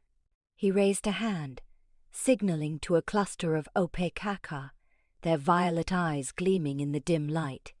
"Ilara Meadowlight is our priority. Eliminate her." His voice, though low, carried a chilling resonance that silenced even the snarling wolves. Seraphina Vane observed the scene from a discreet distance, perched on a rocky outcrop overlooking the Silverstream territory. Her emerald eyes, usually sparkling with amusement, were now cold and calculating. She had felt the surge of power emanating from Ilara, a ripple that had disturbed the very fabric of the forest. It was an anomaly, a threat that needed to be neutralized. Ronan's grief, his raw, palpable pain, was a weapon she intended to wield, but Ilara's resurrection had thrown a wrench in her plans. Now, the resurrected wolf was an unpredictable variable, a danger to her carefully constructed web. Ronan Blackwood, oblivious to the ambush and Seraphina's machinations, stood vigil at the edge of the Silverstream clearing, his gaze fixed on the ancient burial mound where Ilara had been laid to rest. The image of her lifeless body, her silver fur stained crimson, was seared into his mind. Her last words, a whisper of love he had been too blind to see, echoed in his soul, each syllable a shard of glass twisting in his heart. He was Alpha, responsible for the safety of his pack, but all he felt was an overwhelming sense of guilt and a bone-deep emptiness. He ran a trembling hand through his dark hair, the wind carrying the scent of pine and damp earth. He should be leading the patrol, strategizing, protecting his territory. Instead, he was paralyzed by grief, a broken alpha haunted by the ghost of his past mistakes. The weight of his rejection of Ilara pressed down on him, heavier than any battle wound, more agonizing than any physical pain. The panicked howl of a patrol wolf shattered his reverie. Ronan shifted instantly, his black fur rippling as he raced towards the sound of the battle. He arrived to find chaos. Shadowfang wolves swarmed the Silverstream warriors, their attacks relentless and coordinated. Gareth, though wounded, fought with the ferocity of a cornered lion, but the Shadowfang numbers were overwhelming. He saw the violet glow in the eyes of the Shadowfang pack members, a sure sign of dark magic at work. Ronan knew the Shadowfang pack was always ruthless, but this was different, an uncharacteristic level of aggression and focus. Something was driving them. Then he saw her. Ilara. She moved with a speed and grace he had never witnessed, a silver blur amidst the chaos. Her eyes, once soft and filled with warmth, now burned with an ethereal, almost frightening light. She wasn't fighting like a wolf, but like a force of nature, each strike precise and devastating. Shadowfang wolves fell before her, their bodies tossed aside like rag dolls. Ronan felt a surge of conflicting emotions, relief that she was alive, awe at her newfound power, and a chilling sense of detachment. This wasn't the Ilara he knew, the gentle, compassionate wolf who had loved him unconditionally. This Ilara was something else, something more and terrifyingly less. Bran Stoneclaw, watching Ilara decimate his forces, felt a prickle of unease. He had anticipated resistance, but not this annihilation. The dark sorcery that empowered his pack seemed to have little effect on her. She moved through the tainted energy as if it were nothing, a storm raging around a serene eye. "Focus fire on the metalite female," he commanded, his voice tight with frustration. "Use the cursed blades, anything to bring her down." Several Shadowfang wolves, wielding blades that shimmered with a sickly green light, converged on Ilara. The blades were imbued with a potent curse, capable of weakening even the strongest werewolf.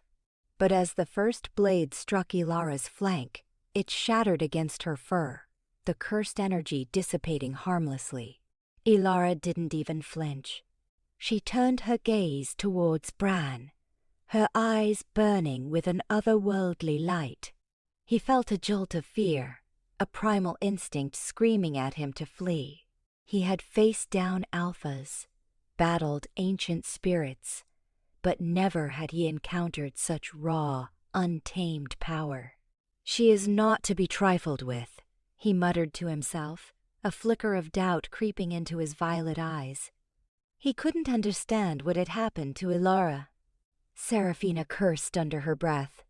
The cursed blades were her insurance, her way of tipping the scales. If Ilara became too powerful, her entire plan would fall apart. She needed Ilara vulnerable, controllable, a pawn in her game, not a godlike being capable of obliterating everything in her path. Ronan, fighting his way towards Ilara, saw the Shadowfang wolves converging on her, their cursed blades glinting in the fading light.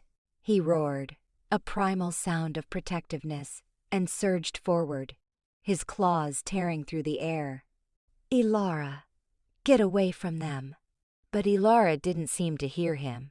She continued to move through the Shadowfang ranks, a silver whirlwind of destruction, oblivious to the danger, detached from the chaos, a being apart. Ronan reached her side just as a Shadowfang warrior lunged, his cursed blade aimed at her heart. Ronan intercepted the blow, the blade sinking into his shoulder. He roared in pain, the cursed energy burning through his flesh. Ilara finally turned her gaze towards him, her eyes widening slightly. For a fleeting moment, Ronan thought he saw a flicker of recognition, a spark of the Ilara he knew. But then the light faded, replaced by the cold, detached gaze of a being beyond his comprehension. She reached out, not to comfort him, but to grasp his arm, her touch sending a surge of power through him. A power that burned away the cursed energy, but left him weak and disoriented.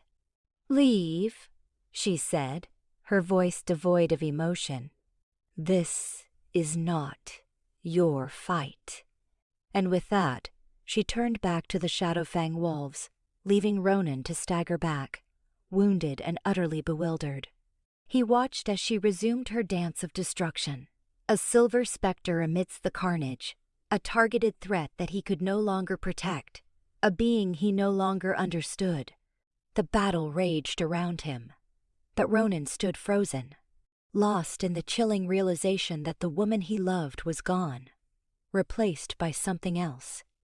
A force unleashed the first shadow fang foolish enough to attack Ilara met an abrupt, soundless halt, its snarl a frozen mask. Paws flailed at the air, finding no purchase. A soft, argent luminescence spilled from her, enveloping the trapped beast. Grounded, his leg a symphony of throbbing agony, Ronan could only gape, a brew of pain, shock, and nascent dread solidifying in his gut. This was not the Ilara etched in his memory. She canted her head, a movement that previously sparked warmth, now radiated arctic chill. "Death you sought?" Her voice, altered too, resonated with a profound power that hummed in the air itself. "You'll find it wanting." A mere twitch of her hand sent the wolf hurtling back into its pack, bowling over several comrades. Hesitation rippled through the Shadowfang ranks, their initial ferocity curdling into disquiet. Bran Stoneclaw, features twisted in a snarl, barked a command, but the moment had passed. Ilara blurred, a flash of silver impossible to track. One instant, still the next, a wraith weaving devastation through the wolves, leaving a trail of crippled bodies. No snarls, no roars, not even a bead of sweat. Each movement was an exercise in brutal efficiency, like a dancer composing a dirge. Ronan's mind swam. How could the woman he had spurned wield such force? Guilt, a serrated blade, tore at his insides. He'd pushed her away, rejected her devotion, all to shield her from the so-called burden of his Luna. Now she was transcendent, beyond his ken, let alone his protection. Cale Thorne remained on the battle's edge, his face a study in conflicting emotions. Sorrow for the Ilara lost, a buried yearning for the woman he'd admired in secret, and awe at her unleashed strength. He knew her kindness, her unwavering spirit, her fealty. Never had he envisioned such raw, unleashed potential. The Silverstream pack, jolted from their paralysis, surged forward, their howls echoing with newly found courage, spurred by Ilara's might.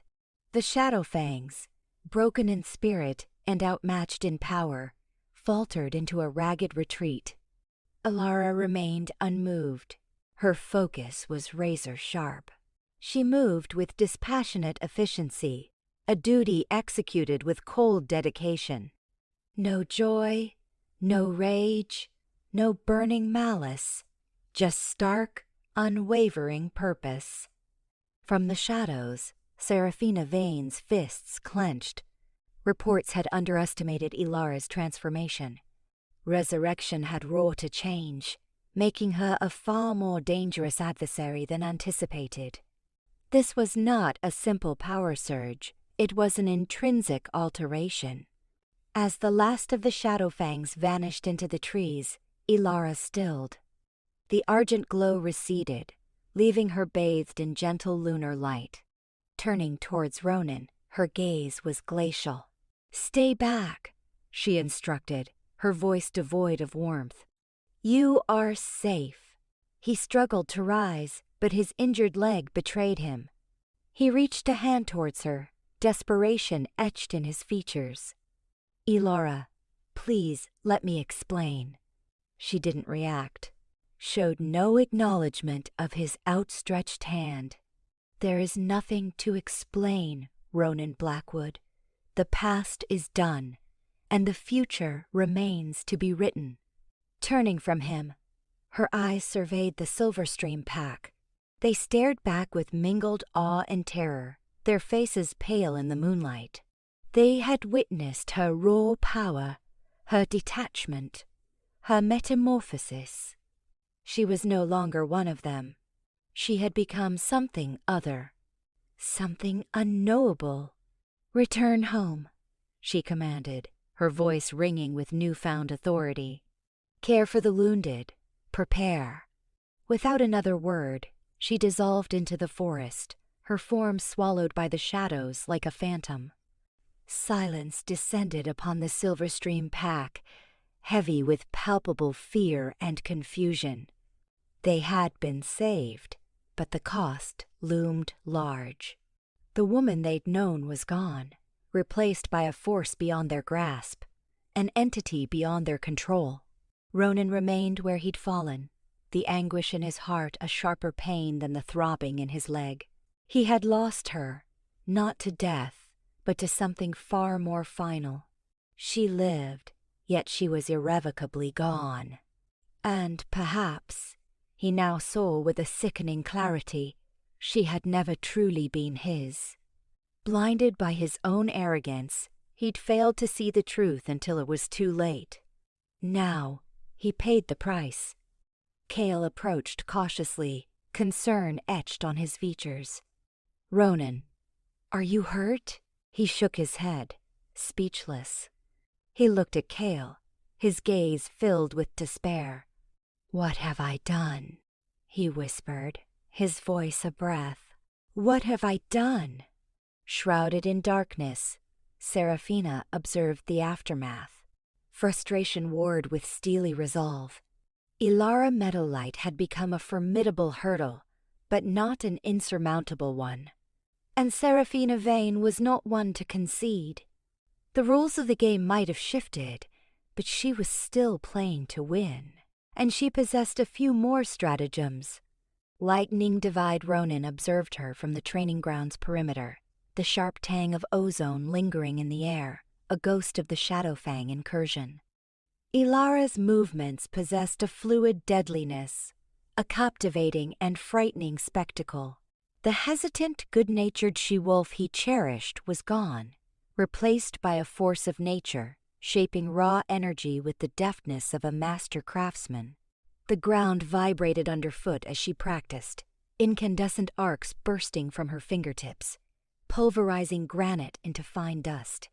Her cutting words still stung, the icy resolve in her eyes as she departed, a memory that haunted him. Each display of her augmented power only deepened the abyss between them, a chasm of regret widened by forces beyond their control. His ribs ached with a dull fire from the Shadowfang attack, a relentless echo of his failure to shield her, the failure that somehow birthed this deity. He shifted, his boots sinking slightly into the moist earth.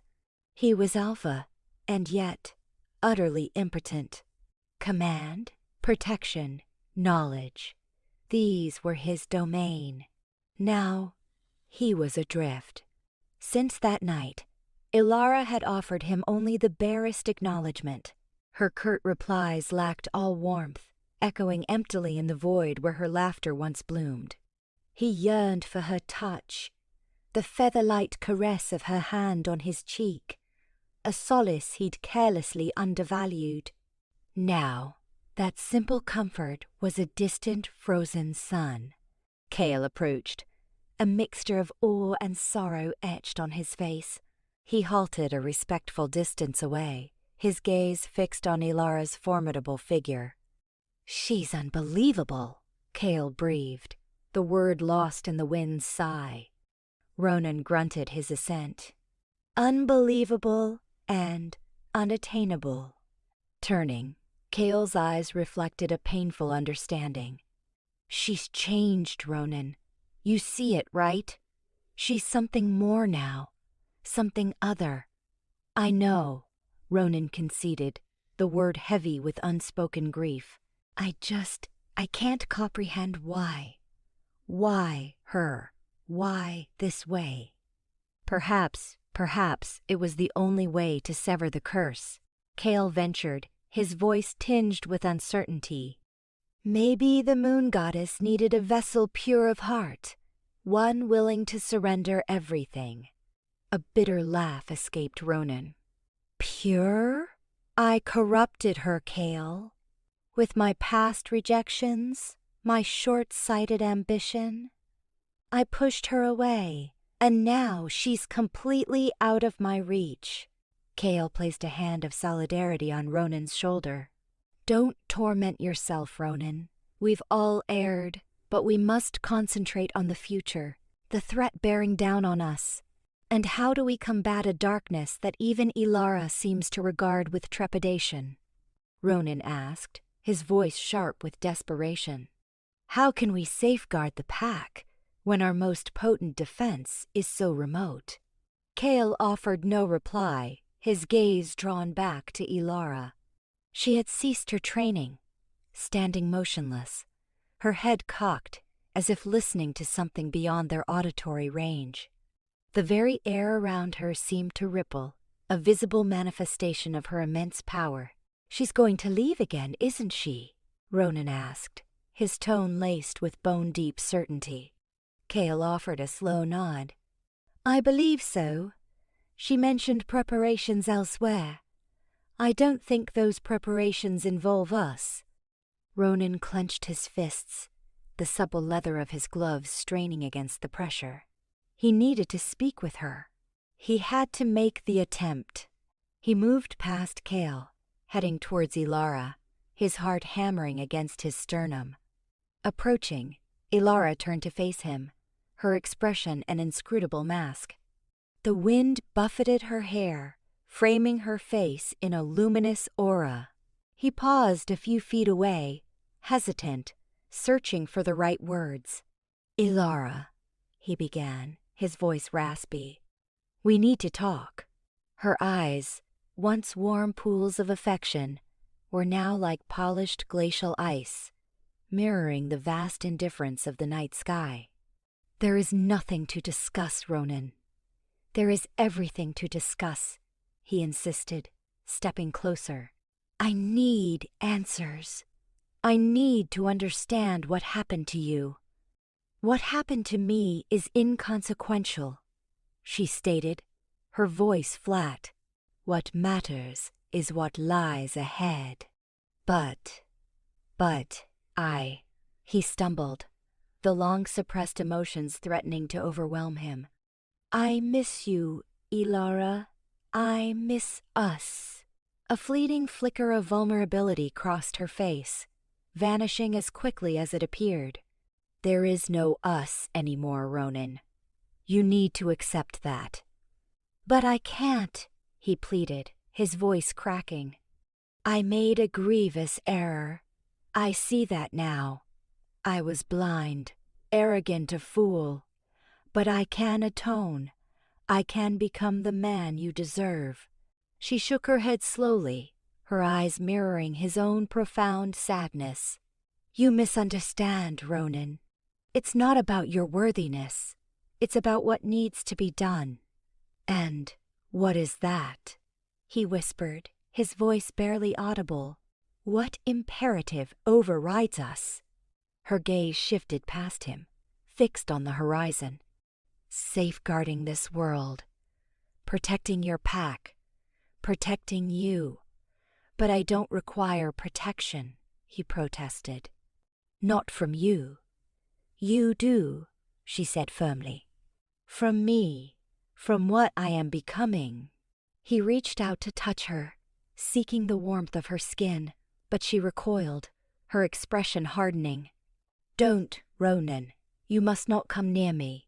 Not any more. Why? He asked, anguish lacing his voice. Why are you doing this? Because I care about you, she confessed, the words laced with pain. And because of that, I must maintain my distance. For your own sake. Turning, she walked away, melting into the shadows, leaving Ronan alone in the training grounds. The acrid scent of ozone, a constant reminder of the woman he had forfeited, the woman he could never possess, and the ever-widening gulf that separated them. The wind howled its mournful song, a lament for a lost love, a shattered future, and a connection irrevocably broken. He was the Alpha, utterly and hopelessly alone. Whispers of the past, a gust of wind, colder than the mountain peaks, heralded her arrival. Not on horseback, not by car, but simply there. One moment the forest stood silent. The next, a woman stood at the edge of the clearing, her silver hair whipping around a face etched with the wisdom of centuries. Lyra. Ronan recognized her from pack lore, a figure spoken of in hushed tones, an elder, a seer, a whisper of the moon goddess herself. She carried no weapon, wore no adornment, save for the intricate silver clasp that held her cloak together, shaped like a crescent moon. Ronan, still favoring his injured leg, pushed himself forward, Ilara a silent statue beside him. "Lyra," he greeted, his voice raspy. "We weren't expecting you."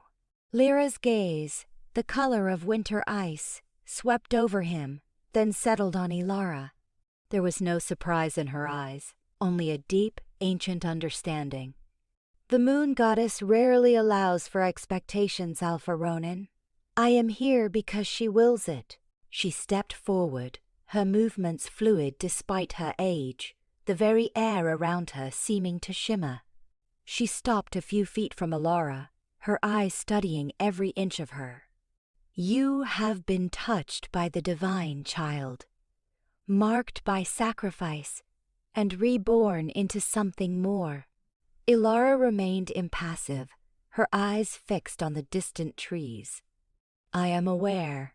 Her voice was devoid of emotion, a stark contrast to the warmth Ronan remembered.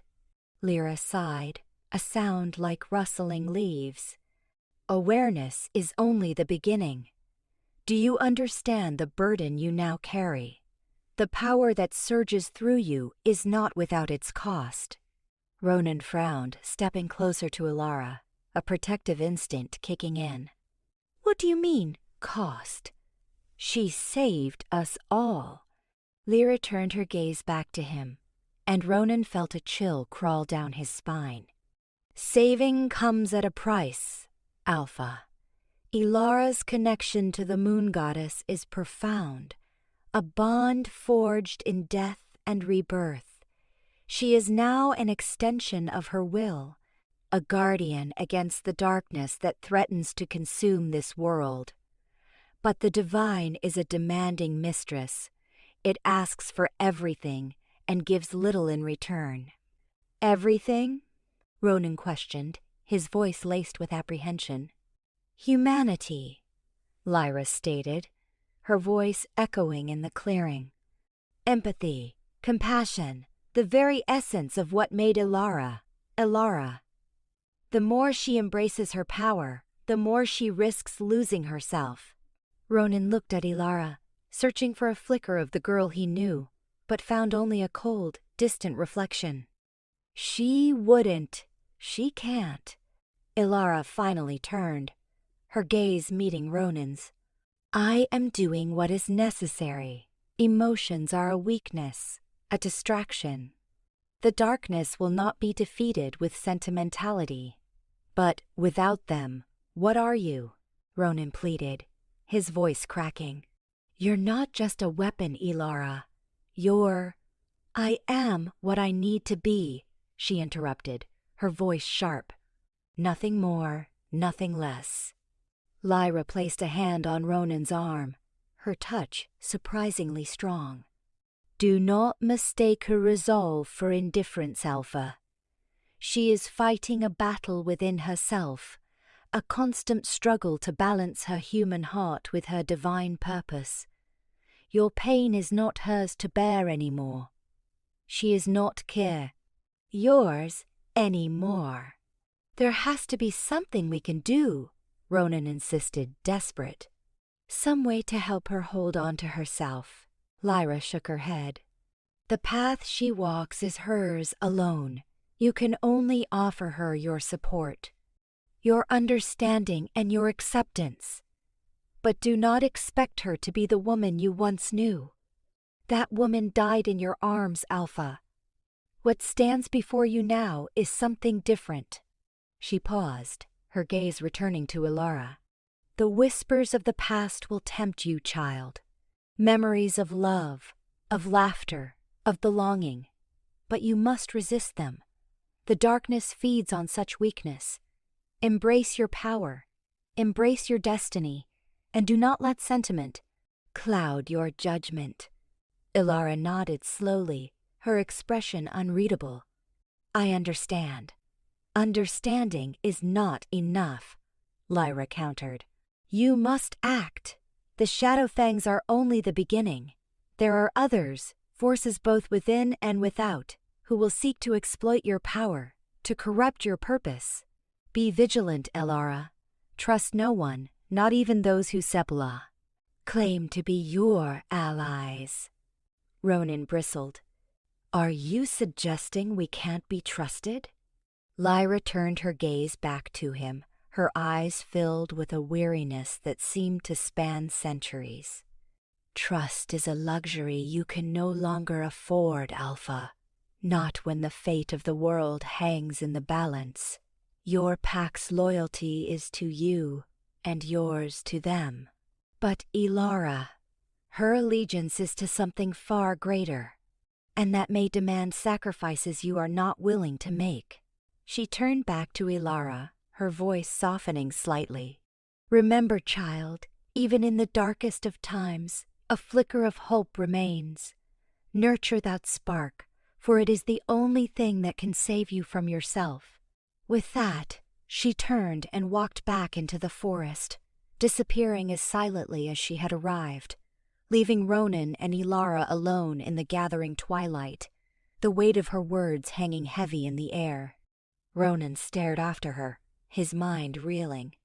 Ilara, his Ilara, was slipping away, transforming into something he barely recognized, something he feared. He reached out to touch her, but hesitated, unsure if he was even welcome. He finally let his hand fall to his side, the pain in his chest a dull ache that mirrored the wound in his leg. He had pushed her away once, convinced he was protecting her. Now, he was losing her again, this time to a force far greater than himself, a force that threatened to consume her entirely. He looked at her, at the cold, beautiful creature she had become, and whispered, Ilara, please don't forget me. Ilara did not respond. She simply stood there, a silent guardian, her eyes fixed on the horizon, waiting for the darkness to come. The whispers of the past, the echoes of their love, were already fading, drowned out by the roar of the power that now coursed through her veins. Quest for anchoring the reek of resin and loam clung to Ronan as he followed the overgrown trail toward Luna Whisperwind's hidden dwelling. His trek was a silent litany, an urgent appeal to the ancient sentinels of the forest, their gaze heavy with unspoken judgment. Lyra's dire pronouncements haunted him, a constant sharp reminder of the Ilara fading away, the Ilara he thought he'd already lost forever. Guilt, like a burrowing parasite, gnawed at his resolve. He had betrayed her, and redemption lay in this desperate gamble, facing odds that felt insurmountable. Luna's cabin was a verdant haven, ivy embracing its time-worn timbers, the roof a patchwork quilt of moss and lichen. A plume of smoke drifted from the chimney, carrying the evocative smells of herbs and wildness, hinting at the untamed power within. Ronan hesitated, his knuckles inches from the weathered oak. Uncertainty clawed at him, yet he knew Luna was his sole recourse. He rapped, the sound absorbed by the dense woodland. A moment stretched, then the door groaned inward, revealing Luna. Her jade eyes, sharp and knowing, seemed to dissect him, exposing every frailty, every unacknowledged failing. Ronan Blackwood, she greeted, her voice a soft, resonant chime. I anticipated your arrival. He crossed the threshold, the air heavy with the heady fragrance of dried flora and bubbling concoctions. Phials and jars crammed with bizarre components lined the shelves, painting eerie patterns in the subdued light. Lyra directed me here, he began, his voice roughened with anxiety. She spoke of Ilara, of her affliction. Luna inclined her head, her gaze unwavering. The moon goddess has marked her, whether blessing or curse, only time will tell. Ilara's fate is no longer her own to command. She is intertwined with forces beyond mortal ken. There must be an answer, Ronan implored, his voice cracking with raw desperation. A way to restore her, to ground her. To us. To me. Luna scrutinized him, her expression an inscrutable mask. To anchor a being touched by such power is a precarious undertaking, Alpha. It is a path unsuited for the timid, nor one paved by mere sentiment. It demands renunciation, comprehension, and a readiness to accept the repercussions, however dire.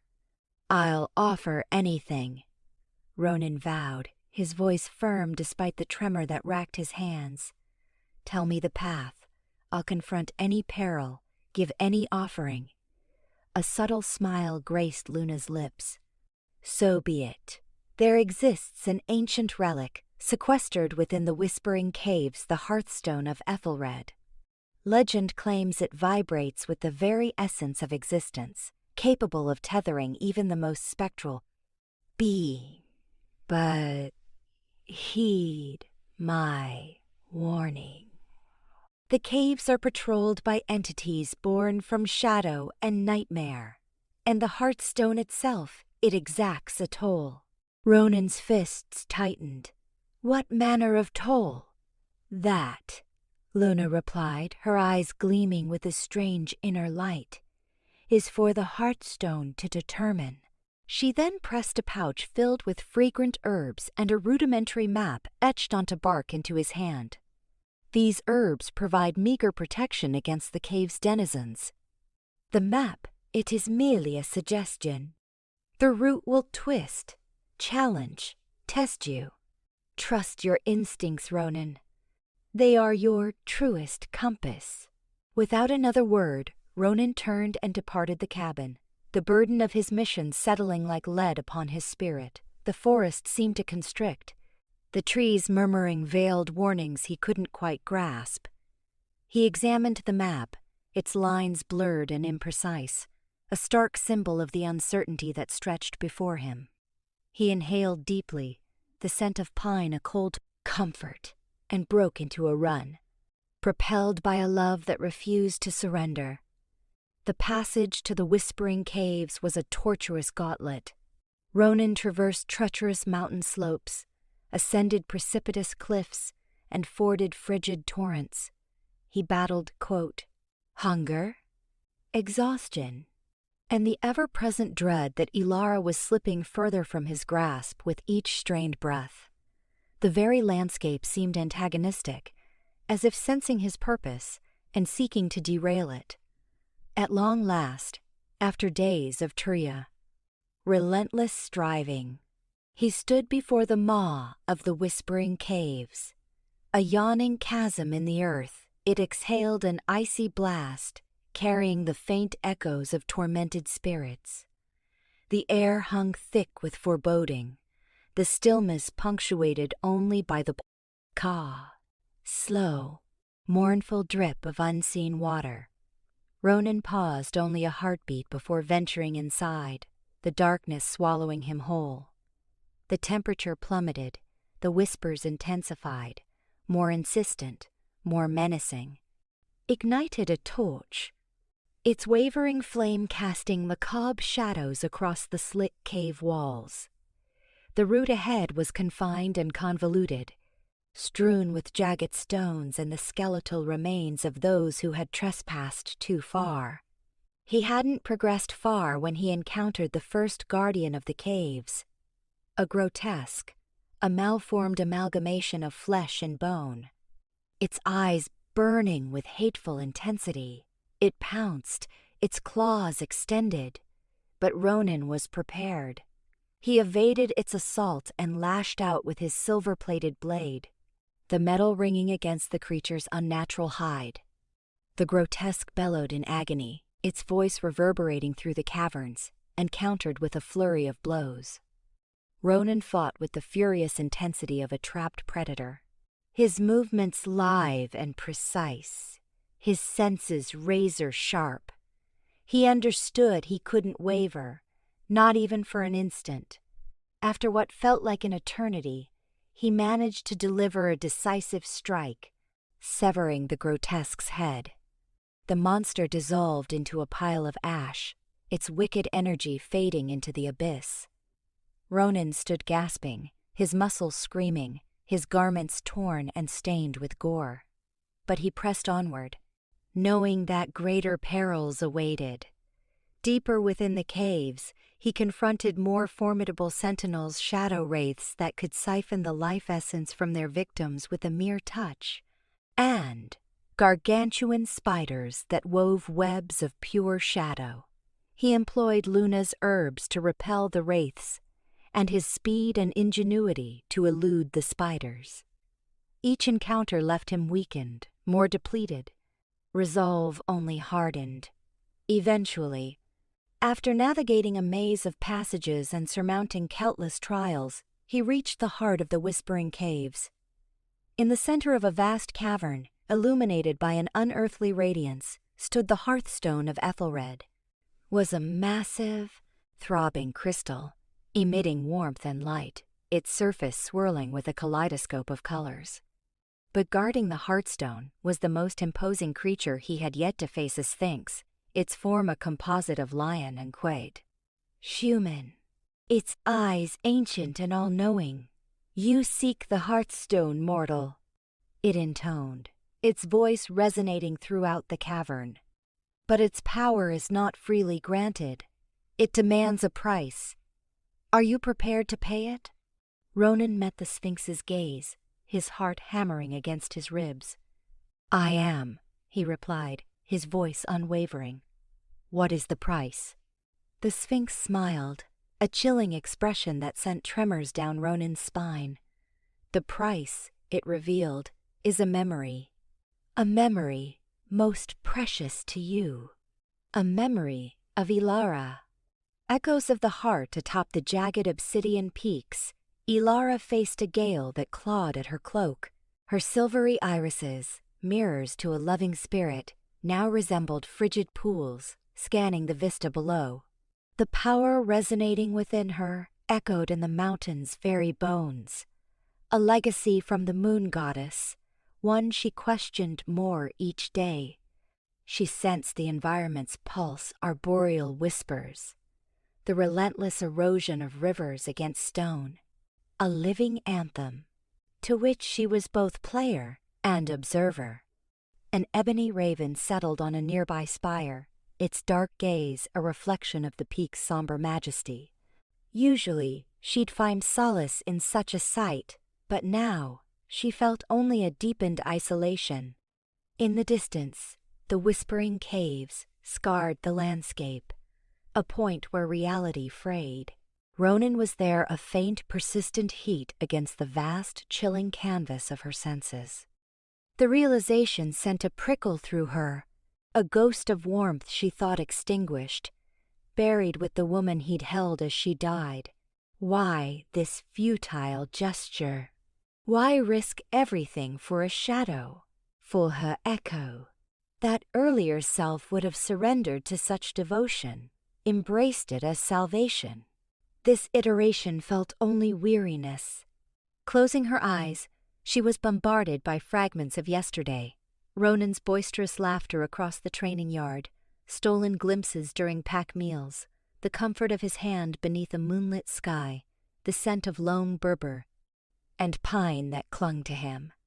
Now, faint echoes in a vacant hall. Her fists clenched, banishing the unwelcome intrusion. The moon goddess had not revived her for nostalgia, but to safeguard a tomorrow threatened by an immense darkness. Her role was sentinel, guardian. Love, loss, attachment.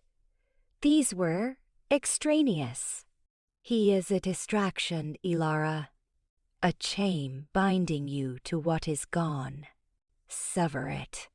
The moon goddess's voice, a constant, subtle direction, shaping her into a weapon. He is inconsequential. Ilara breathed, the words like ashes. She tried to fixate on the churning energies around her, the intricate dance of existence she now perceived with such acute clarity. But Ronan's face, etched with concern, continued to surface. The prophecy Lyra had spoken, a warning of her fading. Was that the catalyst for this?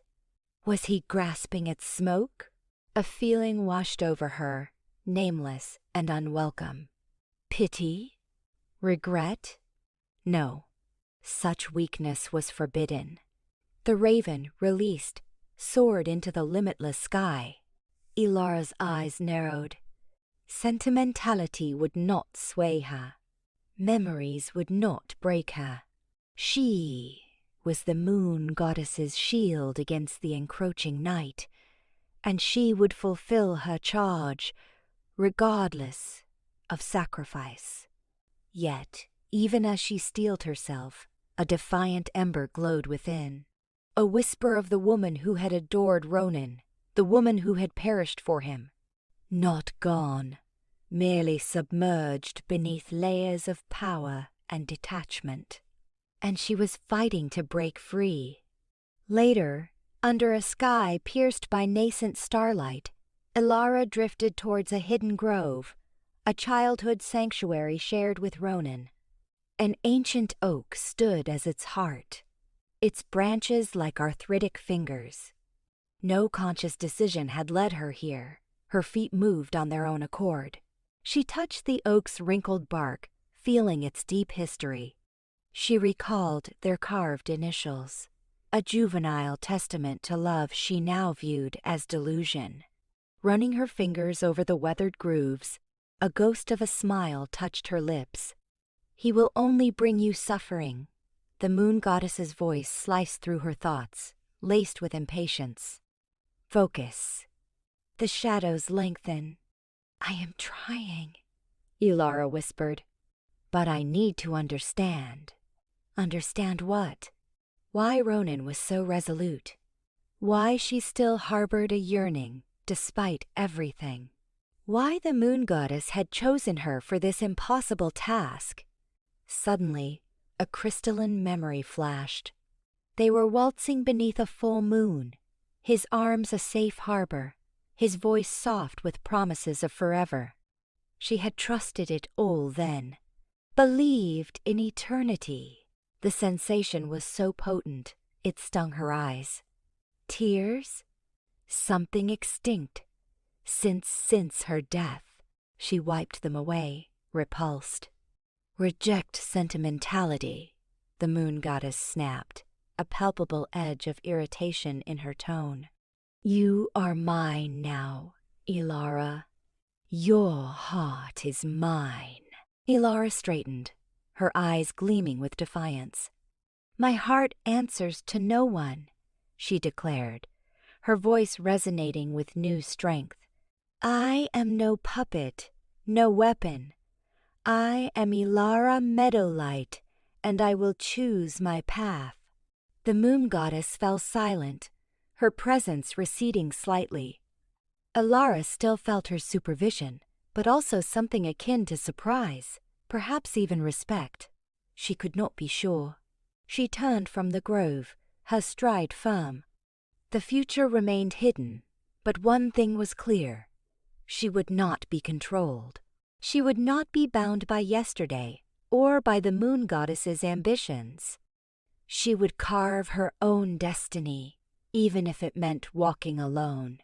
And should that path lead to a reconciliation with the man she once cherished, so be it.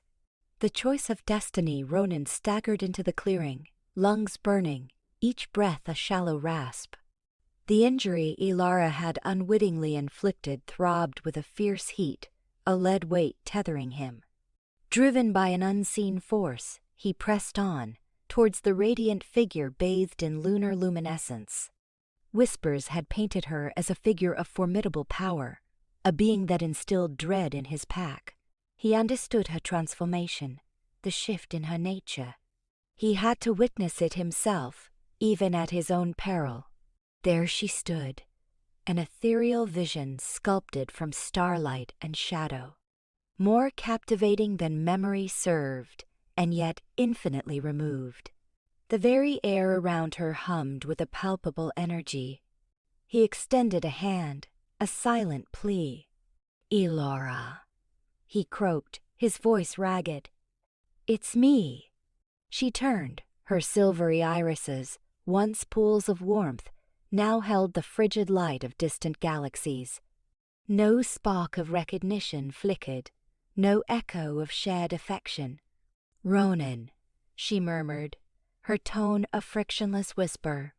"You shouldn't have come." He lurched forward, ignoring the jolt of pain that coursed through him. "I had to. I need to speak with you. There is nothing to discuss. Your allegiance lies with your pack, mine with my purpose." He shook his head, a tidal wave of grief threatening to drown him. "Purpose? Is that what you call this? This detachment? This hollowness?" He indicated the potent aura that enveloped her, the chilling indifference in her expression. "You're not the Elara I knew." A fleeting shadow, a whisper of sorrow, passed across her features, vanishing in an instant. "I am what I must be, what the world demands I be." He closed the space between them, disregarding the warning in her gaze. "But what do you need, Elara? What about your desires?" Before she could answer, a surge of power erupted from her, flinging him against a tree. He crashed down, breath stolen. Through the haze, he saw her hand ascend, the silver light intensifying to an almost blinding intensity. "Leave, Ronan," she commanded, her voice a dangerous undertone. "Before I force you to." He pushed himself upright, his gaze unwavering. "I'm not afraid. You should be." He took another step. "I came to offer myself." He left the statement hanging, unadorned. He didn't need to elaborate. She understood. Her eyes widened, a glint of the woman he loved piercing the glacial mask. "No," she breathed, shaking her head. "No, Ronan, please, don't." He pressed forward, reaching for her hand. "It's the only path, Elara, to shatter the curse, to liberate you." He was close enough to witness the tears forming shimmering droplets that seared paths down her porcelain cheeks. She reached, not to embrace, not to comfort, but to unleash another wave of force, more potent than before, designed to render him unconscious, to rescue him from his intended sacrifice. "Enough!" a voice boomed, resonating with primordial energy and undeniable command. Both Elara and Ronan froze, pivoting towards the sound's origin. Standing before them, suffused in the moon's zenithal glory, was a being of breathtaking beauty and fearsome majesty. The moon goddess Selim, her eyes pools of quicksilver, surveyed them, lingering on Elara with a blend of pride and disappointment. "Elara?" she intoned, her voice like the peal of distant chimes. "You were chosen for a singular destiny. Deviate not from your ordained path." Elara lowered her hand, the silver luminescence fading. "I strive to fulfill my purpose," she responded, her voice tight. "Are you truly?" Celine's gaze shifted to Ronan, her expression hardening into granite. "This attachment weakens you immeasurably. It corrupts your judgment. It renders you exposed." Ronan met her gaze, his heart drumming in his chest. He was insignificant in her presence, a mere mortal facing divinity. But he would not yield. He would not retreat. "Elara is not a tool," he stated, his voice surprisingly firm. "She's a person, possessing feelings, ambitions, and a heart deserving of affection." Celine emitted a sharp, mirthless sound, devoid of warmth. "Affection? A human fabrication, a vulnerability. Do you truly believe love can vanquish the encroaching darkness? Do you imagine your trivial emotions can withstand the deluge of chaos?" Perhaps not, Ronan conceded. But it warrants the struggle. Celine shifted her focus back to Ilara, a subtle softening in her demeanor. You face a crossroads, Ilara. Embrace your predestined role, transforming into the weapon I fashioned you to be, and safeguard this world, or cling to your fading humanity, to your yearning for this immortal and jeopardize everything. Ilara regarded Ronan, her eyes reflecting his own internal torment. She recognized the love in his expression, the unwavering conviction he placed in her, even in this moment of disfigurement. She saw the sacrifice he stood ready to make, the immeasurable scope of his devotion. Then she looked to Celine, to the calculating, glacial gaze of the goddess who had resurrected her, who had bestowed this burden of power, this inflexible purpose. She saw the cost of that power, the price levied for that purpose. She closed her eyes, inhaled deeply, and made her decision. She advanced, clasping Ronan's hand within her own. Her touch sent a current of energy through him, but this time it brought no pain, no repulsion. It was soothing. I elect both, she declared, her voice ringing with newfound conviction. I choose to embrace my capabilities, to fulfill my appointed task, but I equally resolve to retain my humanity, to cherish the love I bear for Ronan, to combat for the world alongside him, never for him alone. Celine scrutinized her, her expression an inscrutable mask. Such duality is unattainable, Ilara. The power I have bestowed upon you demands renunciation. It demands detachment. It demands obedience.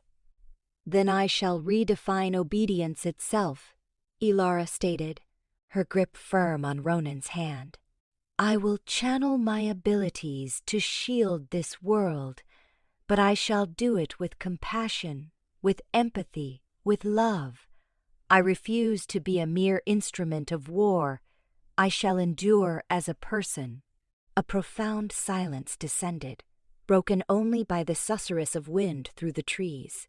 At long last, Celine spoke, her tone more subdued, infused with a glimmer of respect. You mirror your mother more profoundly than I initially comprehended, she murmured, a touch of melancholy underscoring her words. She, too, possessed a force of nature that scoffed at my dictates. I recognize that self-same rebellious core within you, that unyielding spirit. Celine sighed, the sound carrying through the glen. Very well, Ilara. I shall not compel you to choose, but heed my warning. The path you have selected is paved with peril. The encroaching darkness will relentlessly test you, relentlessly push you to your limits. You will confront agonizing dilemmas, choices that will challenge the very bedrock of your bed, beliefs. I understand, Ilara affirmed. I stand ready. Celine offered a subtle nod, a hint of a smile gracing her lips. Then proceed, and may the moon shepherd your journey. With those words, she dematerialized, leaving Ilara and Ronan isolated in the clearing. Ilara faced Ronan, her silver eyes softening, a flicker of warmth rekindled within them. Ronan, she began, her voice gentle. I am truly sorry for everything, for the suffering I inflicted upon you, for the fear I instilled within your pack. He raised his hands to cradle her face, his thumbs softly tracing the contours of her cheekbones. It's all right, Ilara, he responded, his voice husky with emotion. I understand. You were overwhelmed, but you're back now. You're here. She leaned into his touch, closing her eyes, relishing the sensation of his hands against her skin. I'm here, she whispered, though I am no longer the same Ilara you remember. I'm different. I know, he replied, but it doesn't matter. I love you, Ilara. Completely. The girl I first fell in love with, and the goddess you have been forged into. She opened her eyes, her gaze searching his. Do you truly? He smiled, a radiant, genuine smile that illuminated his eyes. With every fiber of my being, I will learn to cherish this new Ilara, just as I treasured the one who came before. She returned his smile. A small, tentative expression, but a smile nonetheless. Then let us confront this gathering darkness together, she proposed, as a united front. He nodded, his grip tightening on her hand. Together. And as they stood there, hand in hand, bathed in the moon's soothing light, they understood that the road ahead would be fraught with trials. But they also knew that they were not alone. They possessed each other, and that was everything. They had chosen their shared destiny, and they were prepared to confront whatever tomorrow might bring.